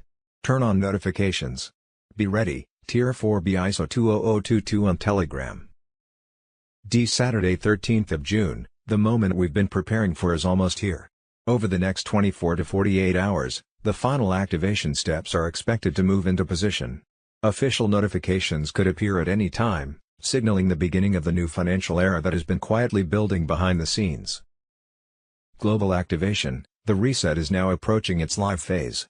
Central banks and financial authorities across multiple regions are aligning for a synchronized confirmation of the transition. Once the switch is acknowledged, the new quantum-secured monetary system will begin operating openly. Wallet access, clear instructions will follow on how to access the QFS wallet. I'll be among the first to log in and view the updated digital assets. The rollout may involve encrypted app updates or secure system alerts, but the process is expected to be simple due to the extensive preparation already completed. Financial reset, new currency values will appear directly inside the wallet interface. Adjustments to debts, balances, or legacy accounts may follow automatically. Every update will be logged through the quantum ledger, ensuring complete transparency and verifiable records of each transaction. Smooth transition. All prior trials have been successful. Recent test operations included a fully offline quantum-safe transfer that executed without errors. With the infrastructure stable and support teams positioned, the transition is expected to unfold cleanly and without significant disruption. Everything is aligned. The framework is ready. Keep your notifications enabled. We are only hours away from a historic shift in global finance. EBS, blackout, martial law, lockdowns. Sunday, June 14, 2026. The emergency broadcast system was set to activate at any time with an address by President Trump over cell phones worldwide. It will be followed by worldwide rolling blackouts and 3 to 10 days of communication darkness while documentaries are shown over the new Starlink satellite system, Patriot True Archive on Telegram. The emergency broadcast system, EBS, will soon activate worldwide. It is advised to stock up on food, cash and essentials in preparation for an estimated 3 to 10 days of rolling, temporary worldwide blackouts. Rolling blackouts across the world were necessary for military operations as Trump's global military alliance did their final takedown and arrest of the Satan-worshipping, child-sacrificing treasonous deep state cabal, who had military tribunals awaiting them. The planned global blackout will shut down all communications, including phones, TV, radio and the Internet. During a limited time, planes and trains could be grounded. Banks and ATMs will be closed. Credit and debit cards won't work. Phones will only work for 911 calls, though the military will hand out phone apps so your phone will work on the new Starlink satellite system. The military will also hand out food for those who need it. Trump and JFK Jr. have returned to lead this transition that liberates humanity from decades of satanic, financial and technological enslavement. The new Starlink satellite system will take over mass media to deliver undeniable truth broadcasts exposing treason and crimes against humanity. Saturday, June 13, 2026. Soon every cell phone on the planet will be hit with 7 trumpet sounds transmitted from the Starlink satellites, bypassing the elite-controlled media channels. The alliance has spent years preparing for this announcement, quietly building a network of satellites and secure communication lines. Over it, President Trump will give 7 messages to the world about a new era of freedom about to begin. Trump Truth Revolution on Telegram. Saturday, June 13, 2026. 50,000 elite troops mobilized for a lockdown. Worldwide military operations now in motion. Special military units from Russia, Brazil, Europe, France and Germany have been placed in Texas, Florida, New York City and Washington, D.C. for high-profile arrests of elite cabal members, bankers, politicians and media moguls. Mass arrests. Prepare for chaos. Nizar and Jazara connected on Telegram. Sunday, June 14, 2026. Trump announced activation of Nizar/Jazara. And, as Commander-in-Chief of the Worldwide Military Alliance, Trump activated his wartime powers, deployed the U.S. military and a coalition of 300,000 troops worldwide to make mass arrests of treasonous global elites. Be prepared for worldwide emergency alerts, blackouts, 10 days of communication darkness. Nizar and Jazara connected on Telegram. On Wednesday, June 17, 2026, the EBS is set to activate. The storm is here on Telegram. The global mainstream media will be blacked out, TV, radio, internet, while the new Starlink satellite system switches us over to the quantum systems, gold-backed currencies on the global financial system and free energy. There will be 7 messages going to your mobile phone explaining what is happening. Starlink satellite system will give free internet to everyone across the world. Martial law will be activated worldwide to nullify all governments and oversee the election of new ones within 120 days. Truth videos will play continuously over the next 10 days through the quantum systems. Our TVs will show 3 movies on a continuous loop for those 10 days. They will cover topics of arrests, tribunals, corruption, fraud. Global Currency Reset. The QFS went live on May 8 in 209 countries. Tier 4B ISO 20022 on Telegram. Wednesday, June 10, 2026. Marks received news from several bondholders that they are being paid. Evening News with Marks. June 10, 2026. Thursday, June 11, 2026. ISO 20022 has officially gone live across global payments. SWIFT has shut off legacy mount messages. From now on, bank-to-bank payments must speak ISO 20022, Tier 4B ISO 2022 on Telegram.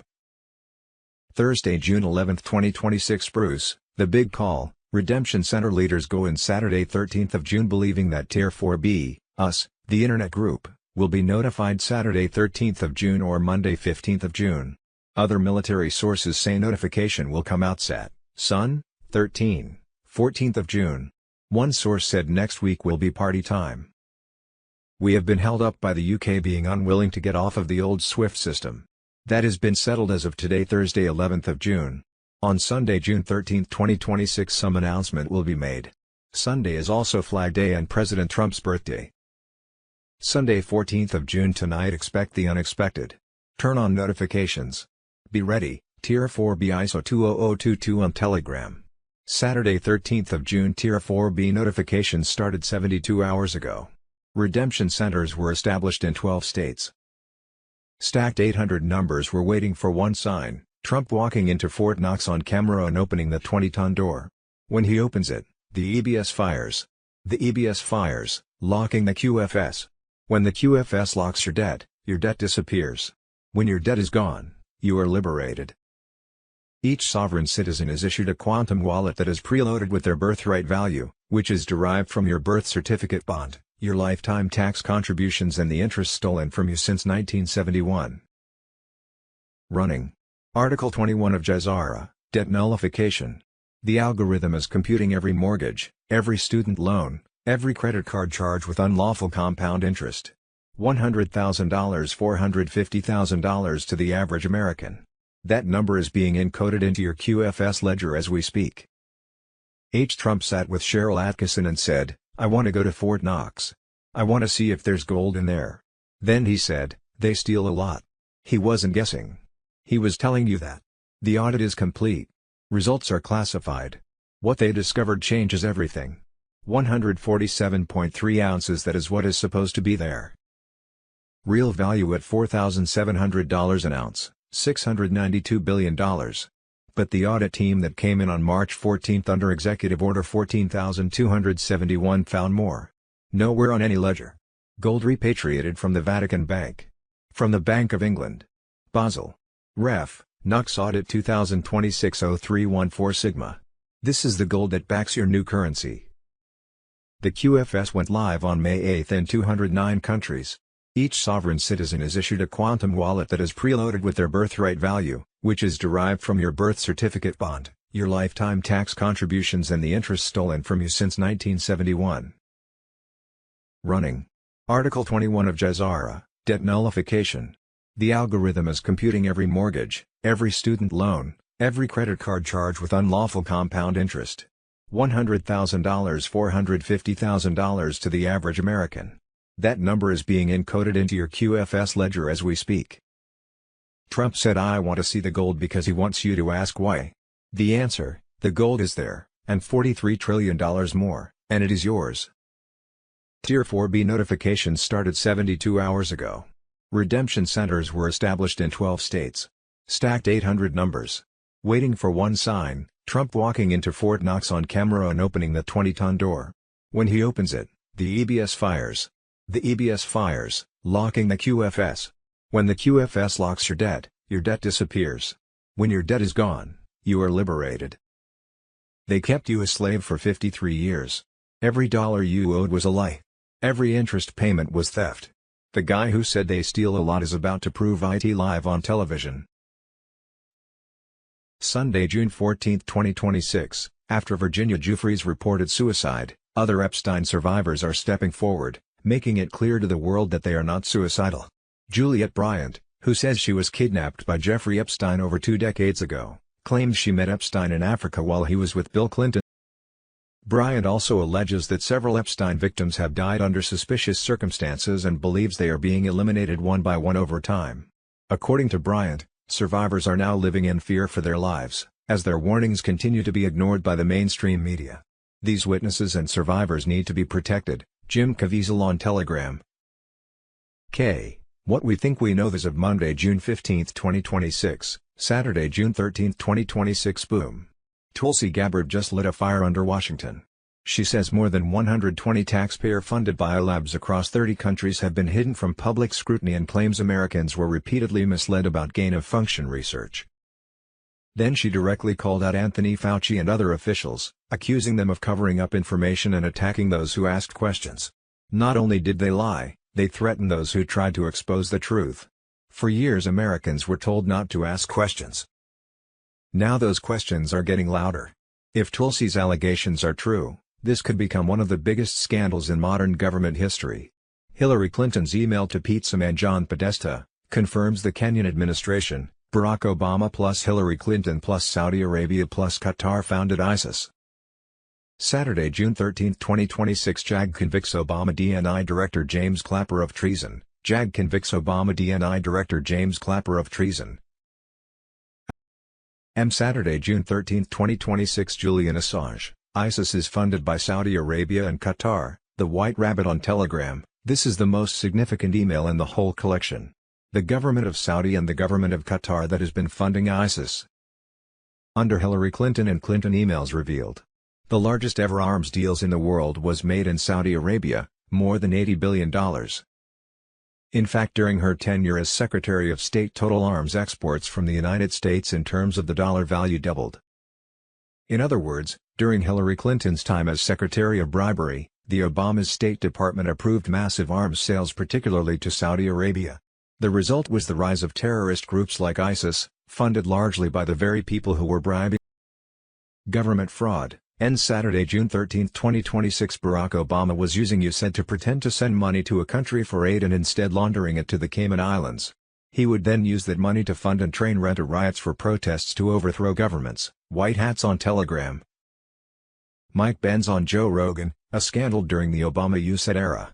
We were running a number of rogue USAID operations in Cuba at the time. I'm simply showing the American people where your tax dollars are going and how these things are structured in order to systematically fool you and to fool Congress and to fool the White House. USAID pumped $1.2 billion in, and we sponsored these activist groups and these civil society organizations to learn how to use Facebook, learn how to use Twitter, learn how to use hashtags, learn how to coordinate street protests so that everyone knows where to go, what street to show up on, what kind of slogans to use in order to create the pro-democracy predicate for it. He talks about how Obama funded a Twitter clone that would be used to push propaganda in Cuba to inspire these protests and overthrow the government. Mike Benz explains how Barack Obama overthrew many governments. So what they did is they took the exact same thing as Twitter, same user interface, same like, and retweet buttons. Unzuño is the Cuban slang word for hummingbird. So it means, it was the Twitter bird, the whole thing. But the whole trick about it was you have to make it look like it's coming from the Cubans if you're going to do this operation. We can get into the deeper layers of this, but contractors were funded by USAID. The data would then be used for micro-targeting efforts towards anti- and pro-government users. In Cuba, the developers aimed to, at first use non-controversial content such as sports and music and hurricane updates. What was the plan the whole time? Once they built up enough subscribers, they would begin to introduce political messages through social bots and encourage dissent in this astroturfing. The whole point is, once they hit a critical mass, they would create renter riots. You were using Cayman Islands bank accounts. You're saying you're earmarking it for Pakistani aid. But the money was never sent to Pakistan, it was sent to the Cayman Islands to fund this whole operation. Election fraud. Saturday, June 13, 2026, they're patenting the skies, and pumping graphene oxide into our clouds. USA Awakening on Telegram. U.S. Patent 2022-00021598-1, 3D graphene oxide nanoparticles for cloud seeding. They're not seeding clouds with water or silver iodide anymore. They're spraying 3D reduced graphene oxide/silica nanoparticles to control ice nucleation at -8 degrees Celsius, manipulate weather patterns, and engineer the atmosphere on demand. They've been telling you the white lines in the sky are just water vapor. Now they're patenting the exact nanoparticles to make it happen. What happens when these particles fall into your lungs, your water, your soil? What happens when the same cloud seeding grid gets flipped into something far darker? The sky is not theirs to own or experiment on. It belongs to every living thing on this planet. Q Saturday, June 13, 2026. The Secret Pact of John D. Rockefeller is a chillingly cold account of an alleged plan for total domination of humanity. These are the most shocking phrases that come out of it. Project Odin martial law. 1. We will act as if we are reducing their lifespan and weakening their minds. 2. We will use soft metals, aging accelerators, and sedatives in food and water, and also in the air. Everywhere they go they will be covered with poisons. 9. Hatred will be so great that even the smartest among them will not see the truth. 10. And when they rise up against us, we will crush them out like vermin, for they are less than that. 11. Oh yes, the illusion of freedom will be so grandiose that they will never know that they are our slaves. The Rothschild network is often described as a coalition of powerful banking dynasties, wealthy European aristocratic families, and financial institutions whose influence expanded through generations of strategic alliances, marriages, and control of major banking interests. Researchers have long connected this faction to the creation and financing of the Federal Reserve System and to political influence traditionally associated with the American left. The Rockefeller faction emerged through America's oil empire. Originally built with financial backing from European banking interests, the Rockefeller family rapidly became one of the wealthiest and most influential dynasties in modern history. Through oil, industry, finance, and political connections, they developed a power base many researchers associate with the American right and establishment Republican politics. What began as cooperation eventually evolved into competition. As oil became one of the most valuable industries on Earth during the 20th century, the Rockefeller empire grew powerful enough to rival the financial influence of the old European banking families. According to insider accounts and alternative historians, This rivalry escalated into a struggle for global influence that intensified during the 1970s. Despite competing for power, both factions allegedly shared one fundamental rule: absolute secrecy. The public would never be allowed to see the real battle. Researchers who follow this theory argue that influence extended across banking systems, intelligence agencies, major corporations, political institutions, media networks, and international organizations. They claim many global conflicts, financial crises, and geopolitical operations were shaped by interests connected to these competing power structures. The theory further argues that Middle East conflicts following 9/11 generated enormous profits for powerful financial and energy interests, while political leaders often served as public faces for decisions made far beyond public view. Control of information became just as important as control of money. Major media institutions, financial networks, and corporate power centers became key battlegrounds in maintaining influence over public perception. Yet supporters of this theory believe the system is changing.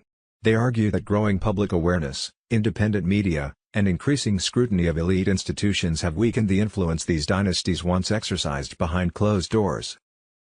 Some even claim younger members connected to these circles have distanced themselves from the old structures and are no longer willing to defend them. Whether viewed as fact, speculation, or a mixture of both, one reality remains clear: the names Rothschild and Rockefeller continue to dominate discussions about wealth, power, banking, and influence. And according to those who follow this narrative, the era of unquestioned control is facing its greatest challenge yet. The system survives in secrecy. Transparency is its greatest enemy. With Unleashing Intuition Secrets, we have Craig Lund back again. Always love our conversations. He gives us deep insights. He's got a new book coming out, Silicon Inferno, and we're all looking forward to that. Silicon Satan was a great book. If you haven't read it yet, you should. It gives lots of deep insights on really where the world is going right now. And then Silicon Satan Inferno will take us even deeper. Greg, thanks so much for coming on again. Thanks for having me. Yeah. I've been watching Sean Atwood. God, it was great interviews that you guys did together. Of course, I like our interviews too, but he's got a big audience, and they were asking some good questions. So we'll take some questions from the audience here, and slip them in every now and then during our conversation. Okay. But it's amazing your background. You kind of grew up around the Reagans and maybe some Disney people too. Tell us a little about that. Well, my grandfather was a cattleman from Texas. His family was Texas cattlemen, and he wanted to get out in the world, so he moved his family to Los Angeles during the real estate boom. And he got to know some of the big wig real estate guys, including Disney's brother. I can't remember his brother's name, but Disney's brother, Walt's brother, was really the brains behind the whole thing. And they're just like any other set of elites. They're after the children, and the Club 33 and all the Disney weirdness and all the cartoons. Yeah. So I was kind of exposed to all that. I mean, we had a lot of parties at the ranch. It was a big party place, horses and the times, the 60s and the 70s, and people seemed to have a bit more carefree lifestyle back then, especially in the West Coast, California, and they had a lot more money to spend. Yeah. So it was a good childhood, except for the weirdness that was going on. I mean, you can look at it from both angles. Yeah, so that must have been pretty interesting, seeing those, the big wigs, if we call them that. The high-end people, because the ranch that your grandfather ran, and you were part of it. It was in your family. You did the Tennessee Walkers, and a lot of people liked those, and so that's why they're called pleasure horses because they have a smoother gait. It's a 3-step gait, so they don't bounce as well. They don't trot. Tennessee Walkers were originally developed as plantation horses. You could ride your horse all day long and check the plantation, and you don't come back with a sore butt because it's a really smooth ride. And not only that, but you don't need a lot of training to ride a Tennessee Walker. It's like a lot of the riders that we had when we went to the shows were family members, and we didn't train all that well. We just the rule is just keep your butt on the saddle. That's it. The horse will do the rest. Interesting. Yeah, that's very trained. It's like ballet for horses. If you've ever seen a Tennessee Walker horse show, it's very strange. Some of the walks that they do. Fascinating. And so that's interesting because you're growing up in the 70s and 80s, the sexual revolution you talked about before. You had all these women that are coming to the ranch. There was a party atmosphere, and so you were living life large. And well, yeah, it was great for a young man. 80% of the equestrian industry is female. So young man in the 70s, right place at the right time. Wow. So yeah, I would have been in trouble if I'd been there working with you. So everybody would have been. Yeah, that's amazing. So you're rubbing elbows with the elite. You're having a great time, and then kind of the ranch started to go a little bit downhill because they were partying a little bit too much and things got a little bit out of hand.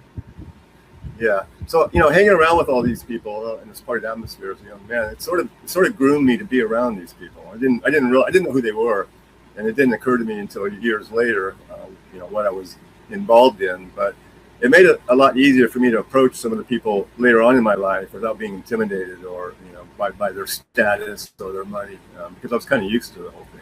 I was kind of trained to be around how to act around these people. Right?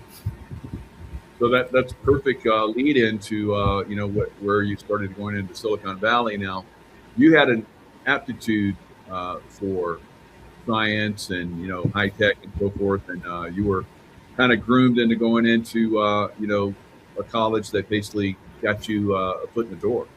Well, when the barn started, when the ranch started falling apart, I was always interested in math and physics, and so I thought, well, here's my opportunity. So I fled. I left the ranch, and I went to Monterey. I went to Carmel, California, and I entered Monterey Peninsula College, and that's where I started meeting actual scientists instead of horse people.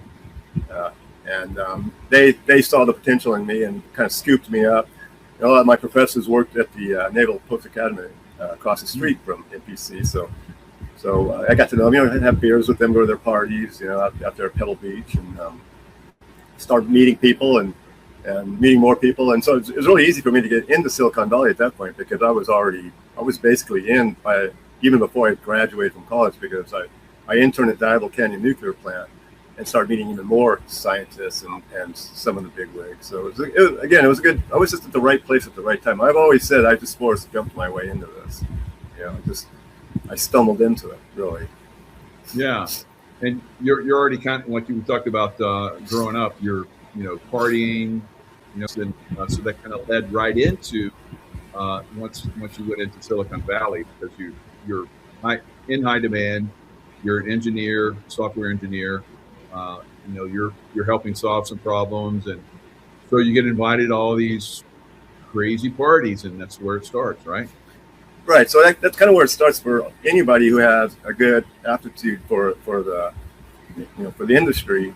If you look like someone that's going to be a mover and a player in the industry, of course you're going to start getting invited to parties. But it's up to you what you're going to do with that. You can cultivate it any direction you want. You can become a product developer, a product manager, a CEO, a CTO. You can do all that and never know that any of this other world exists. I mean, you kind of know there's some weird stuff going on, but you don't have to get involved to be successful.